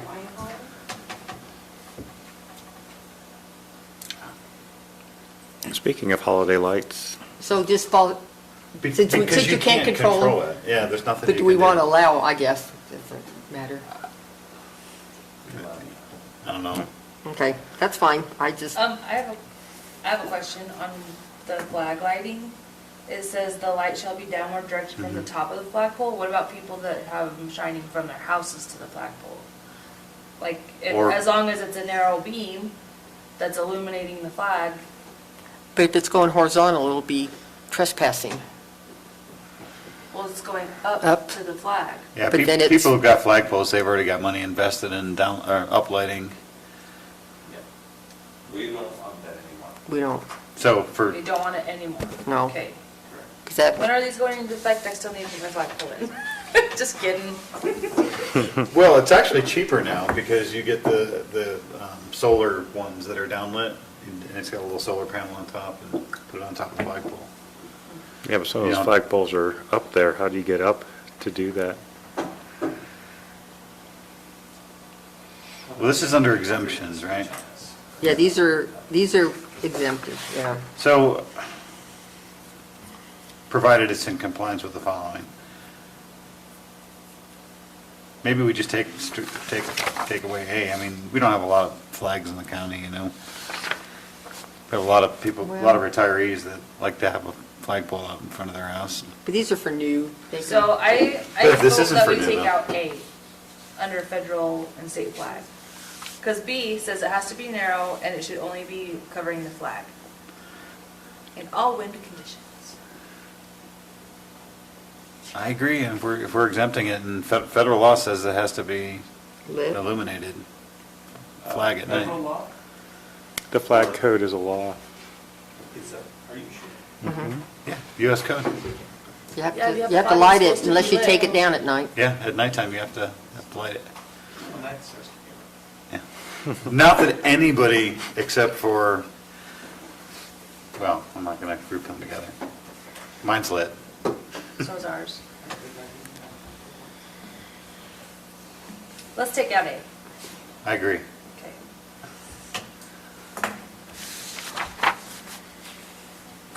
Have to make an exception for America.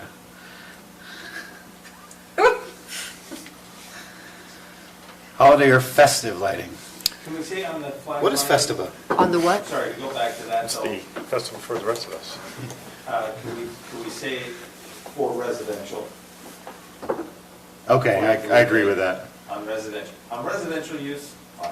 Right, I agree. But we don't On want a, residential use, But I fine do what? not want we a don't want up, spotlight that's going up from a used car lot, hitting a small American flag and polluting the sky. Oh, okay, You'd be yeah. losing the. That's fair. So Yeah. we're only talking about The residential. light shall be Don't- downward directed from the top of the flagpole. In on commercial all areas. Commercial, Non-residential. non-residential uses. Well, how about Except for non-residential. How about agriculture, though? 'Cause you're going to get into Ag and residential. okay, Well, ag and residential. We're not going to have it in the middle of the field. It'll be Yes. tied to the residential 1 acre zoning, right? Yeah. Do you really want to go down this road? Why It's are we easier to just put putting in ag? ag right now. So Is what, that okay? what were we adding for, So we're gonna keep A, But we're going to change the it. the light shall be say downward except directed from for- the top of the flagpole, except for agricultural and residential uses. I have a question. Why is ag being stuck in there? So, What? so Why like is the that used car being dealers, considered? so used car dealers have to comply with the lighting, but residential users But don't. a barn can be from the barn to the barn. Yes. Got it.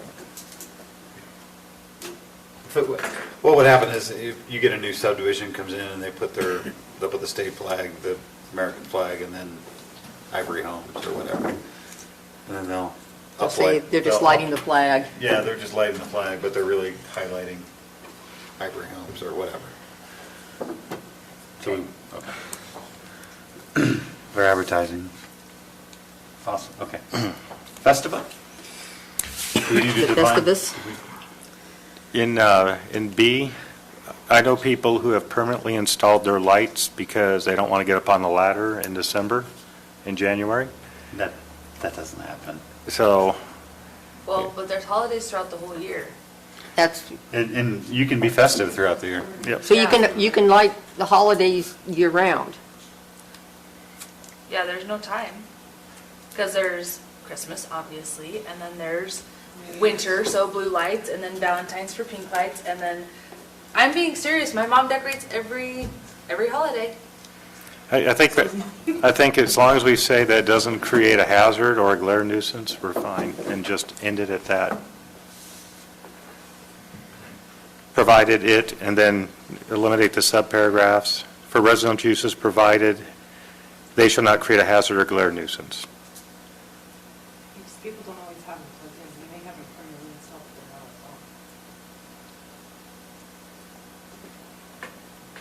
So I agree. We're removing We should- B, Yeah. Yeah. the and.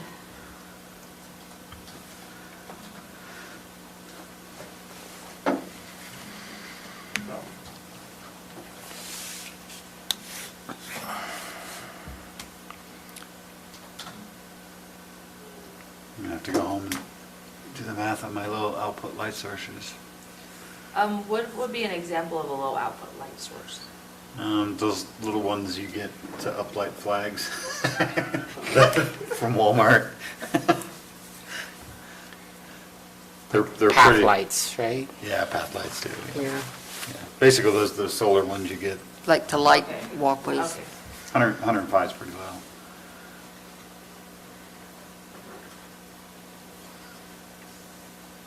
Why? I don't understand why 7's in there. Who has a light on a vehicle? The Air Force. There's trucks that, they have spotlights on them that people spotlight with, I would think, if that's what it's referring to. What are they spotlighting for? Deer, Deer? rabbits. For bearing animals. That dirty M word. So it's popular to put those LED bars on trucks. And Yeah. Yeah, when those that drive by you. Yeah. Yeah, so what we're saying is anything mobile is Good to go. exempt, good to go. Yep. Well, we're not talking, this is land use code, so I don't think we're really talking about that. I'm trying to think what that example would But if be. it's affixed to a vehicle, Do we have to But say then it's that? a vehicle light. Then it's not a land use, right? should we strike it? Unless That's where I'm thinking of a light bulb. I guess mobile spotlight. Chris, So they I'm put thinking the- light bulbs are. I'm So they thinking have a spotlight on their light truck and they have it permanently on a sign. Yeah, I The think parked truck, okay. a light bulb, but then the guy basically anchors it in cement, which is what they're trying to stop at the second part, provided the light is not intended for the stationary illumination of an area. Okay. Can we just get rid of that? No, because it- They're saying, how, that's. I've seen light bulbs here all the time. I mean, when the movie companies come in and want to use people's land for filming, they'll bring in mobile lighting. They're bright lights. Really bright, believe me. 105 lumens? They're more than 105. That's a special event. Oh, is it? It talked about special events. I don't know. I honestly can't think of a single Occasional example for movie 7, lighting. but it's there, so I don't know. We can strike it, or what do you guys want to do? I don't think it's hurting anything. Just leave it in. You know, it's just. I don't think it's adding I anything. don't think it's adding anything. Yeah, it's exempting. I vote to get rid of it. But majority votes. Well, I like what Lance said. I'm actually, I'm with you on this, because what Lance said was that it's if it's mobile, it's not a land use thing anyway, so why are we even talking about it in the land use code? So we striking? I'm for, To leave it in, give me a second. you vote to leave it in?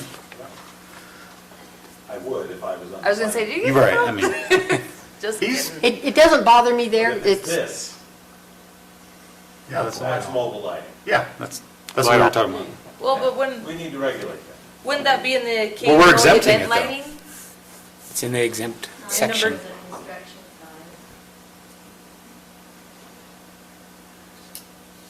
That's what I mean, we're exempting it,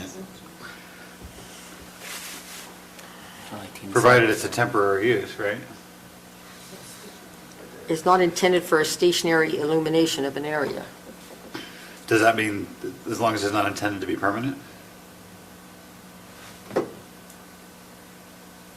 they're out there working on 5,000 west, trying to get it done for the new school, and they've got to get a lighting, submit a lighting plan. Otherwise, we're gonna not let them have these. Okay, so is that why it's in there? Is because there's temporary uses? As I think about it, and we discuss it, maybe I'm grasping for that. Okay. Grasping. I really don't. All right, you won me over. Motion sensor controlled light source. So, to Tina's point, anything that's on a motion sensor is exempted. So really, we're saying anything that's temporary in nature. But it's exempted only if it's equal 10 to or minutes. less than 900 lumens And 10 minutes. in 10 minutes. Can we yeah. make that lumens per square foot? That was in there earlier, lumens per square foot. Yeah, so lumens per area? Oh, it's in number. Yeah, page about the 25B. low, low, how you doing? Low output light source. So what do we want to put there? I mean, 900 is probably too bright for per square foot, but, Well, for rec facility lighting, it's 10 lumens per square foot, and that would be pretty bright. So couldn't we go less than that? For what? The recreational. Page 3 rec facility lighting, B. It can't exceed 10 lumens per square foot in the area.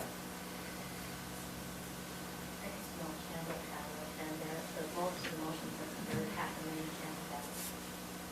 I don't think they'll be. Lumens and candle power, a little bit different. Lumen is referring to a measurement of diffused light, whereas candle power is a direct measurement. So they're not exactly the same. Can you compare? Is there if an equation The that- difference would be if I took this diffuser off and measured the brightness versus putting the diffuser on and the diffuser Okay. switches out. So lumens is overall brightness versus looking at the source itself, like looking at the sun versus looking at the effect of the sun. Okay, okay. if you had like a 40 by 30 driveway, and we're talking 10 lumens per square foot, you're talking 12,000 lumens overall that you can cast on that driveway with the motion sensor. Wow. But it's That's- only on that's for a 10 lot. minutes. Yeah. That's a lot. Yeah, that's a lot. So at least, I think, this is the way, but I think what they're going for here is that a homeowner isn't going to know how many lumens per square foot they have. They would today because they could download the app and take their phone around and do that. I think the only way it would kick in though is if their neighbors were complaining that it looked like a runway. But if they went to Home Depot or whatever and said, hey, I'm getting a 900 lumen bulb, then they would meet the intent of the code. I think that's what they're trying to do, is simplify it. But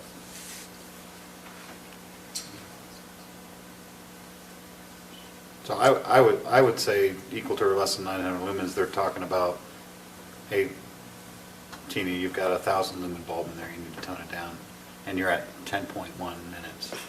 The candle power is bright for a reason, and that's the standard. But 900 lumens, okay, a headlight was 1,500. That's really bright.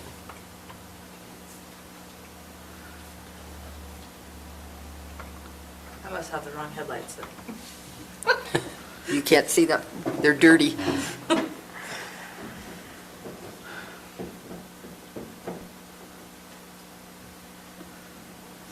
want to see if I can find an image that shows you the difference.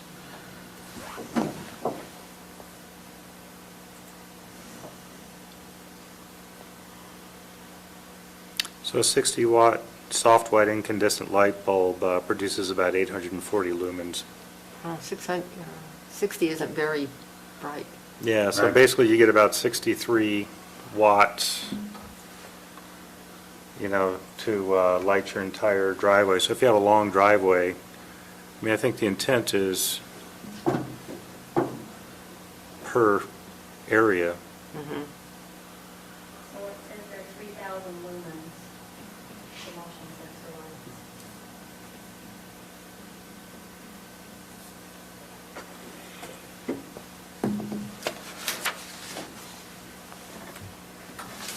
Looking for a simple calculator. So 900 lumen bulb at 30 degrees produces 192 lumens per square foot. To give you an idea. 192 lumens per square foot, okay. At a 30-degree angle. So it was a complete, you know what I'm saying? Downward, yeah. So it's not as bright as you would think. I just looked at Home Depot and it says it's an LED or 3,000 lumens, and that's. Well, LED these are real bright, yeah.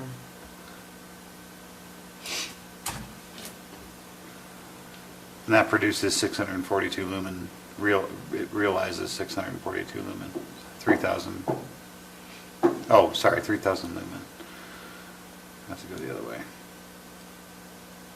I was calculating luminous intensity in candela, which is really referred to as lux.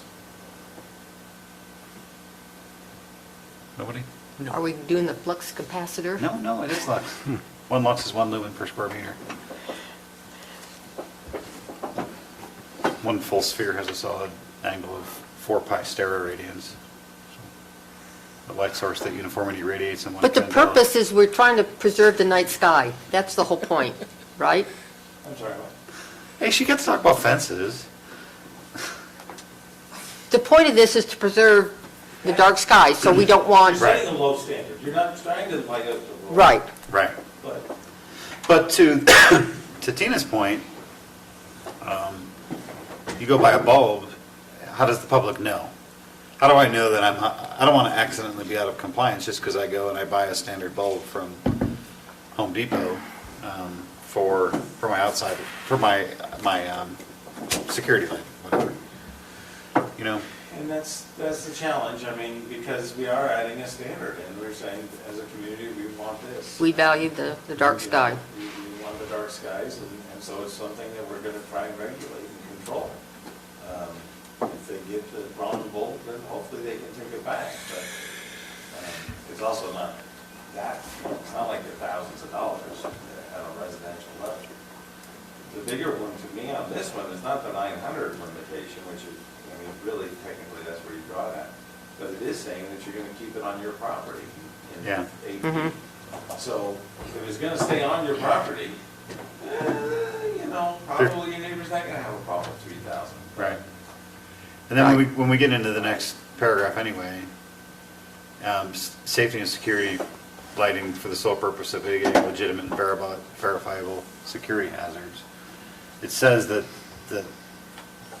this is, the land use authority can exempt that artificial light source. What are they going to do? File a, what's the word? Grievance? Or appeal, No, exception, exceptional variance? yes. Conditional one? Conditional acceptance variance? If they made application to do that? So I mean, what is this saying? This is saying that you can, if Tina has a legitimate need, Yeah, and To be most brighter. uses of light is exempt under this level. but it says the land use authority may exempt, so, Oh, okay, so you're on the 9? we're on Yes. the 9. Yeah, so if you can show that, hey, well, that doesn't work, and this is why. Then And this you'll- is the reason I need it, yeah. Then you would say, it's fine. Then you're allowed to be granted that exemption. Okay. I have a question. Why isn't motion sensor lights under safety and security? Because isn't that the purpose of them? Not necessarily. Mine's just there to annoy my neighbors.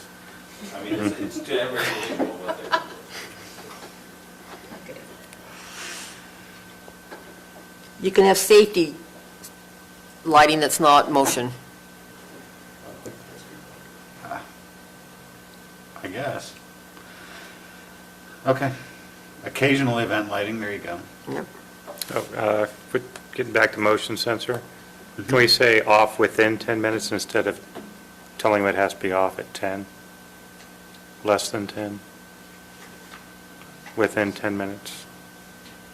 It's off 10 minutes after the last detection of motion. So if someone's out there, Right, can we say within 10, so if they want to set it at 2? oh, Or if they want to set it at 30 seconds? Or what I do to my kids, set it at 5 seconds, because I'm sick and tired of running down. Within, I within. got you, yeah, within 10 minutes. So it doesn't have to be the full 10 minutes. Right. It's the same thing. That's, yeah. Well, Is no, it someone's really? saying, Hey, we're planning, this is it says it will clearly be your sweet 10 spot. minutes after. I put within, that's, So you're saying people can't have their lights off until 10 minutes? Yeah, that's And what it'll you're still be off 10 Or you're minutes after. saying- I mean, if It it turns has off to 2 be minutes off. after, it's still off 10 You wanna minutes make it after. 2 But minutes it's, after, that's fine. That's within 10 minutes. but you know how people read Can you these set your sometimes. motions like that? Can you pick how long? Yeah, so the way I've got it set up, do you know what IFTT is? If this, then that? So if this, then that is an open source protocol, so I could say, if my outdoor temperature sensor senses that the ground temperature is less than 32 degrees, and the weather app indicates that snow is likely, then turn on the pump for my heated driveway to circulate water Oh, he had for driveway, less than huh? 10. Got it. Or if motion is detected on my camera, then turn the outside light on for 9.5 minutes and record video. Serious, that's how it works. I'm not making that. It's called IFTT. Okay. Don't judge me, people. Don't do it. Occasional event lighting. This wouldn't pertain to movies. I don't know where filming of stuff falls in. That rarely Why happens. wouldn't it, why That'd wouldn't be- it be an occasional event lighting? It says It wouldn't be occasional. on it an would be random. occasional basis. But it wouldn't be, because it has to be off by 10:30. Some want to film at night. Then they'd have to get a permit. That's what I mean. And so the permit would exempt them from this. Right. No, they would get it permitted. It wouldn't fall into this category. That's what I mean. It would be a separate This ordinance. is exemptions. Okay. Occasional events shall not occur more than twice per month. Yep. For it to be defined as an occasional event. Well, what if it's a wedding venue? Then they would have to have a lighting plan. Okay. Lighting standards would be. Yep.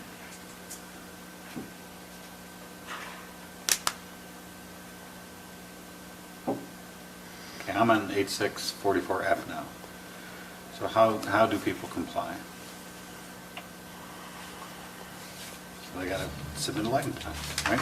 Yep. Okay.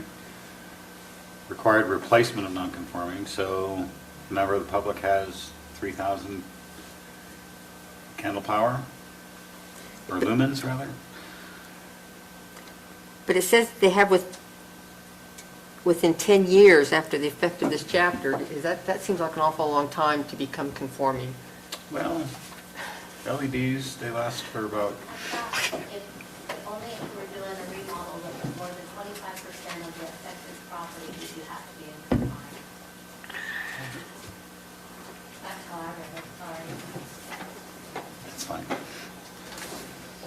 What if they have a large stock of replacement bulbs for? For a commercial, I guess. Yeah. But that's, Letting them burn through their obsolete stock?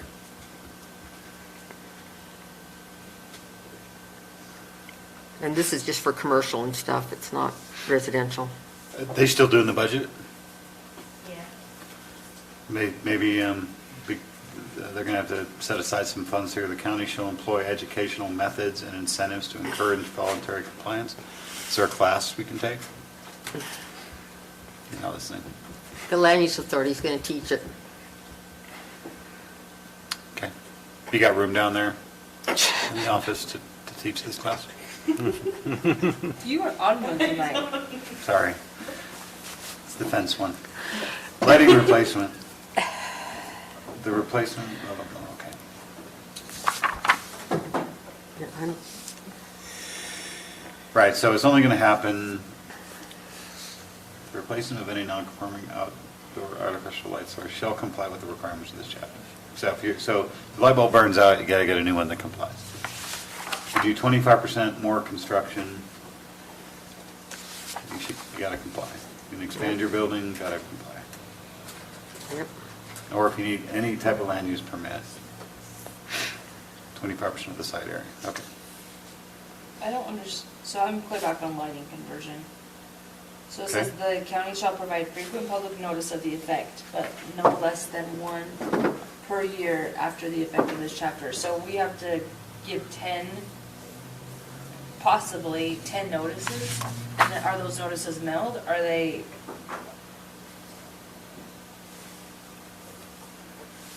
I understand like one notice to say, hey, you're out of compliance, but To conform within 10 years after the effect. The county shall provide a frequent public notice of the effect, but no less than one per year for the effect of this chapter. So I think this is talking about the county needs to educate the public at least once a year. And post it in the to say, hey, paper or look, the lighting something. standards are changing, you got 10 years, 9 years, 1 year left, 6 months left. So it's putting the burden on the It's just a county. public notice. Yeah. So it'll just be on Morgan Moms. Yep. how On the county website. what would be an example of an incentive that we could offer for people to put in the right lines? I would recommend like a discount on my property tax. 'Cause it went up $700 A for good school example tax is this year. Information Water How often much? does 700? multiple toilets at a discount if you'll turn in your old timer. And some program like that could happen. That They bring in your Old light bulbs. your old wall pack and we'll give you a new one at half the cost or something like that. So just putting it out there in case. Shall means we have to, right? So this is saying we have to have an incentive plan. At what point does that get put in the budget?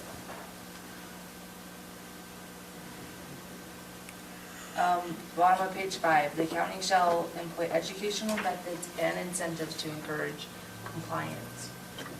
Well, it doesn't say what those incentives are. That's what we were saying, you guys could just do It's it. one of these, The staff could just do it with people Squish. come in.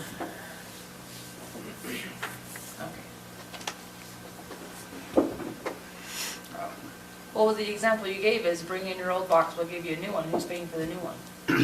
Well, it would have to be some sort of grant program, or Oh. it would be in the county budget or something like that. But They it can have doesn't any to do incentive. that.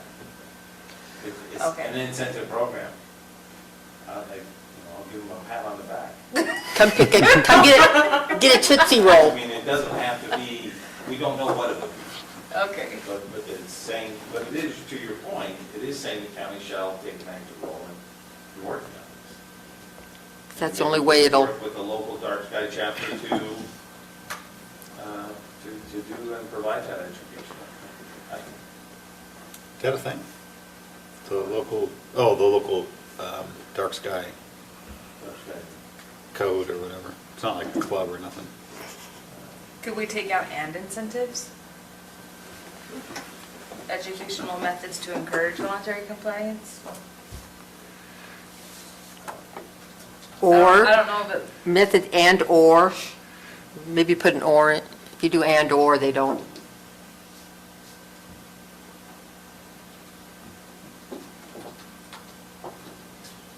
maybe it's not a big deal. I don't know. Yeah. I don't know.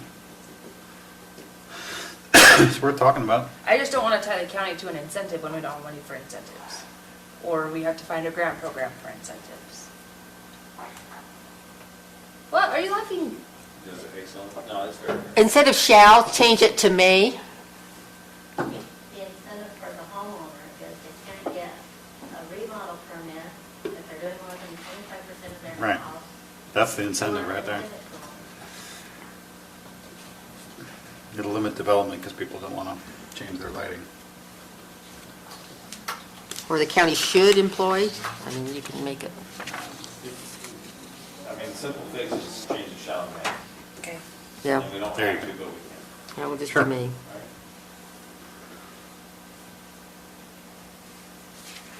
All right? Anybody else in there, or can we go on to violations?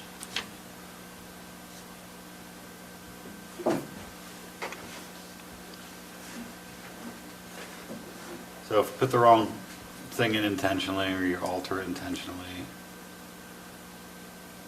or you don't shield it. Enforcement's, I've received some courtesy letters from my HOA before, but they never felt like a courtesy letter. I'd like to see a courtesy letter. Maybe a non-compliant outdoor lighting on the premises. Yeah. So you want to warn them.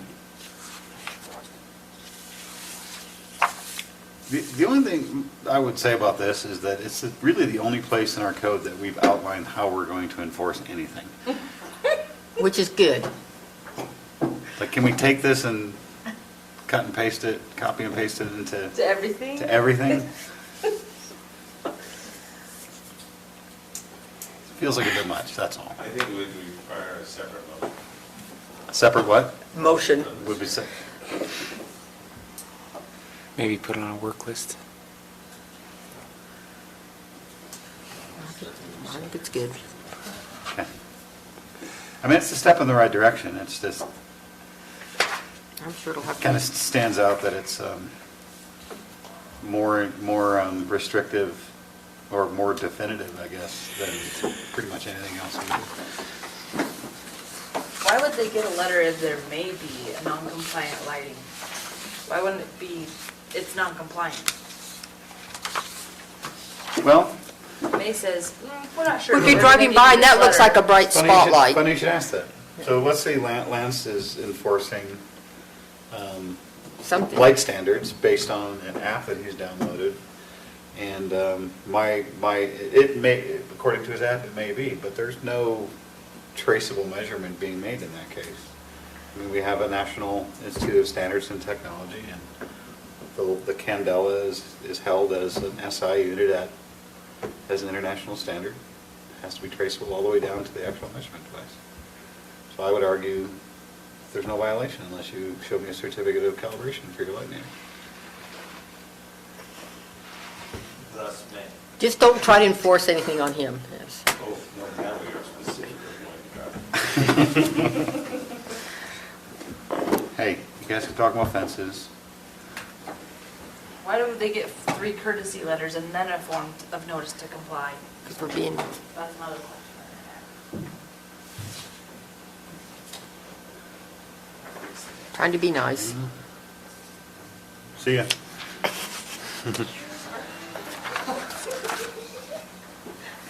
Quick, make a motion. All right, so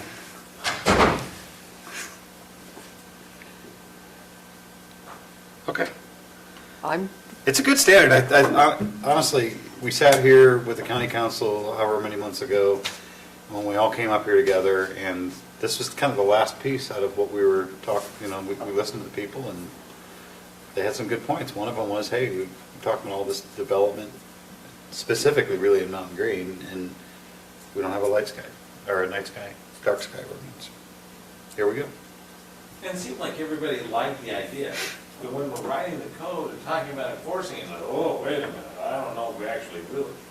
But that's what it is, do we want to set this to community standards or not? If you don't want to, yep, you're not going to enforce it, why do we have If it? we don't want to do it, then that's. Yeah, you're let's right. not I agree. adopt this. But if we do, It's just, yeah, my only comment would be that nowhere else in our code do we have any enforcement explicitly, how we're going to do it laid out. that is really more policy oriented.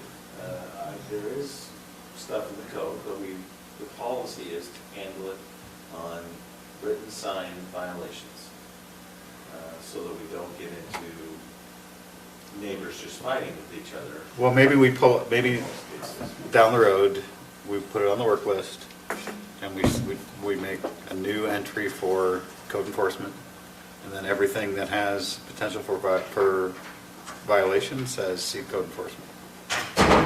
And then our code enforcement policy is then now codified in our ordinance. Because right now it's policy. Well, no, it's in the code that we can enforce. Right, but how we enforce it, the only place we have how we're going to enforce it is in the lighting standard. No, We have I a think it's an 8.5. We talk about how Class many, C misdemeanor type. yeah, but we don't say how many letters we're going to send out, and how often we're going to send them. Not to that level of detail. That's what I mean. It's like, maybe in the future we pull that out and everything points to that or something. I don't know. I would just, yeah. right now we have, if this was in our code right now, this would be the only place we have defined how we're going to enforce a policy. No? We have it defined in our code. We do? Yes. Okay, I trust you, we don't have to look at that. You said Is it 8.5? this detailed? No, that was my point, it's not as detailed. It just says you'll enforce it, I think.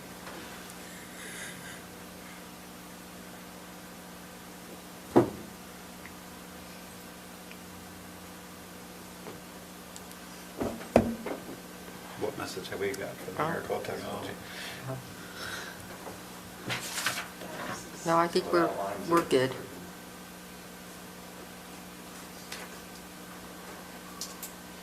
So it says it in different language, it's probably not exactly the same, but I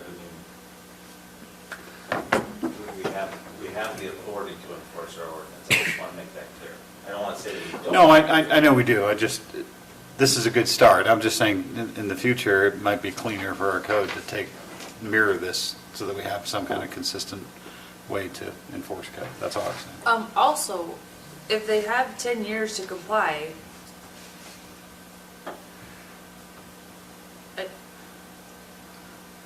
That's just on existing non-conforming, but new will So have to these comply apply to- immediately. Right.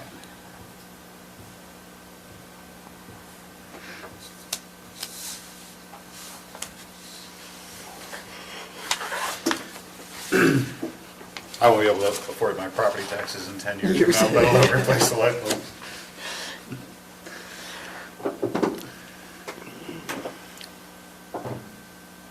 Okay, any other questions on the lighting standard?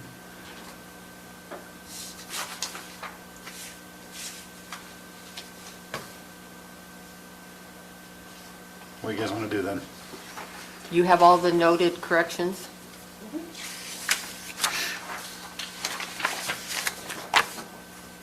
Anybody wants to look on page 3 for some recommended motions?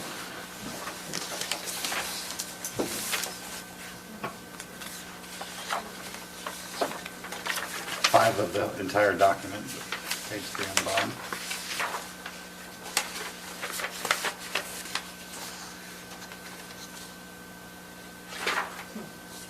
right.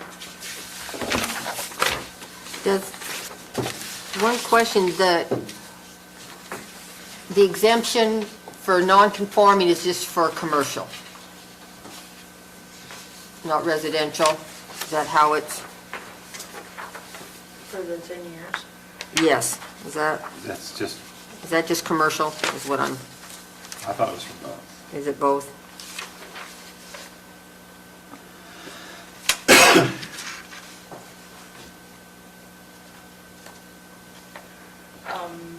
It says for single-family, two-family, and three-family dwellings. It doesn't say anything about. Except for, so residential have to comply immediately? Or not at all. No, not at all. Not at all? So they're exempt from any enforcement, okay, So what's in place now doesn't have to be changed, okay. unless they're remodeling. at Right, least 25% or of the their house. light bulb burns out, yeah, they're replacing, okay, Right. that's good, Residential lighting is usually not that bright. right.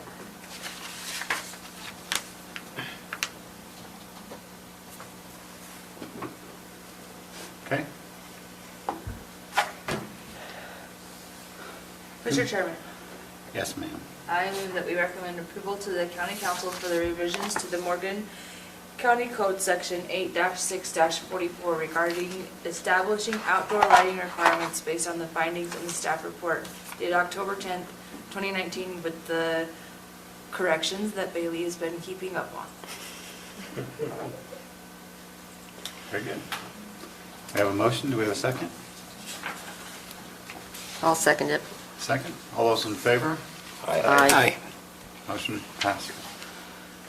Item number 8 on our agenda, business staff questions.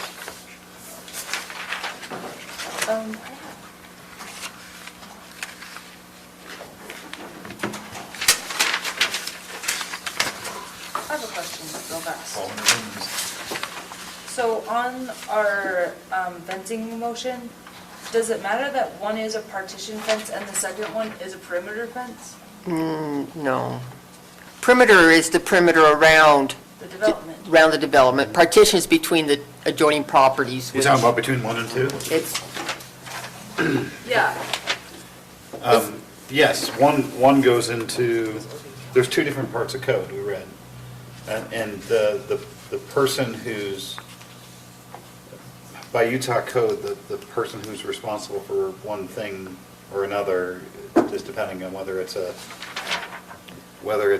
perimeter fence or a partition fence. if he's fencing, but it says if the developer wants to fence his perimeter, he can, Right. So by for- himself. He can just, And then You I can just do think it. Utah code says that for a perimeter fence, if you put up a perimeter fence, it's all you.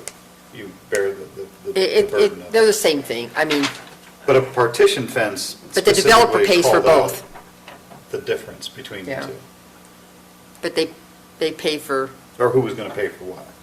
But we even in partition fence, we say the developer the pays. developer pays for it. It's- So we're just clarifying the difference. Okay. That's all I had.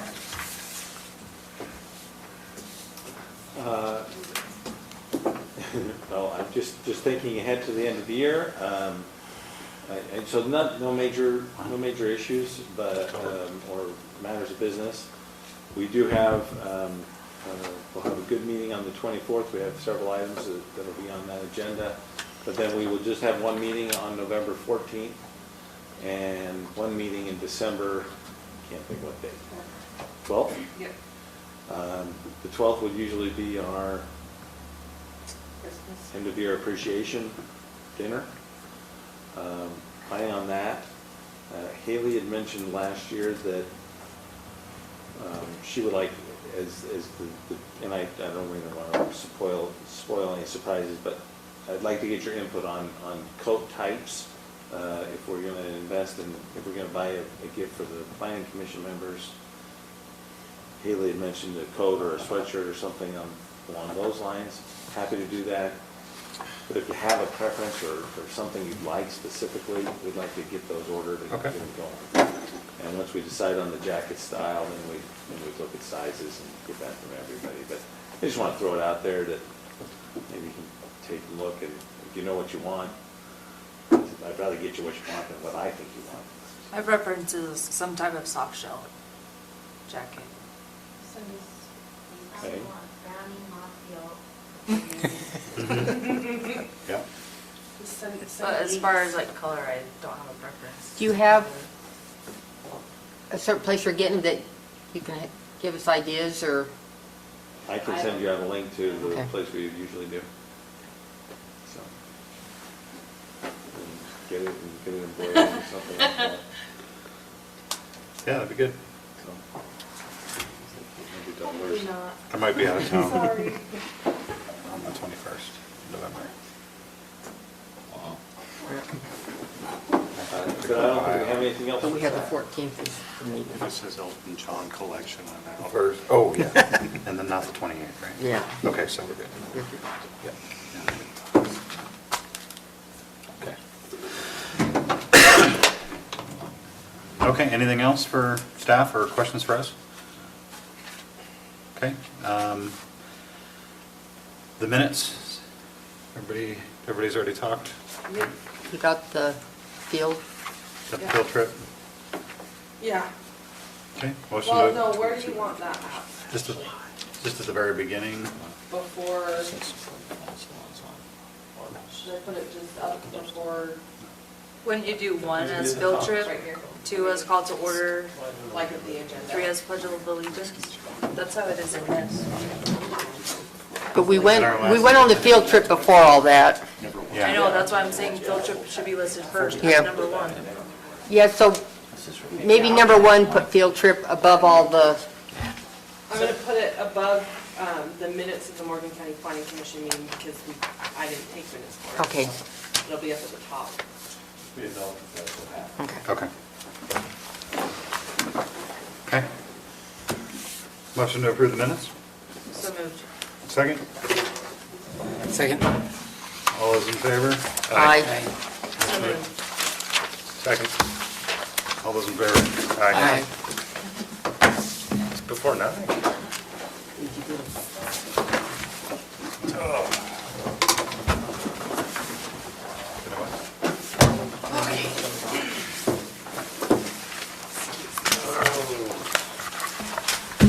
We're off. Are we off, Haley? Yeah. Yes. Yeah, I shop at their section all the time. He texted me.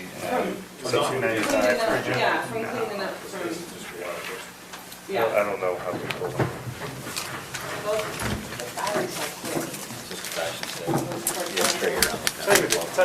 Well, I don't know how long we've been here. Speaking of lights, when Fly do we it get lights in the back parking lot at this place? I know, it's kind of, that's why Tina and I always walk I don't have a out. dark sky ordinance here, so they should be able to put whatever you want. Not in this job. Tina and I always walk out together for that reason. Oh, you do? Oh, oh, thank you. No, Oh. in fact, our most common flight is every Wednesday we go to Rollins and we take it down. See, Eric? We take the oil, we take the We're oil going guys. down. And when I said the oil guys, there's a couple of execs, but usually the guys are getting on in, King boots and Carhartts, because they're going out and they're turning wrenches and doing things. Thank you. And, I didn't know that. They oh did. yeah. Couple of cars. You're absolutely right. But Shane's gonna call me and meet Oh, there you go. with a bottle of soda. They don't have this. Well, let's go, we'll walk down. I mean, everything. They don't want to.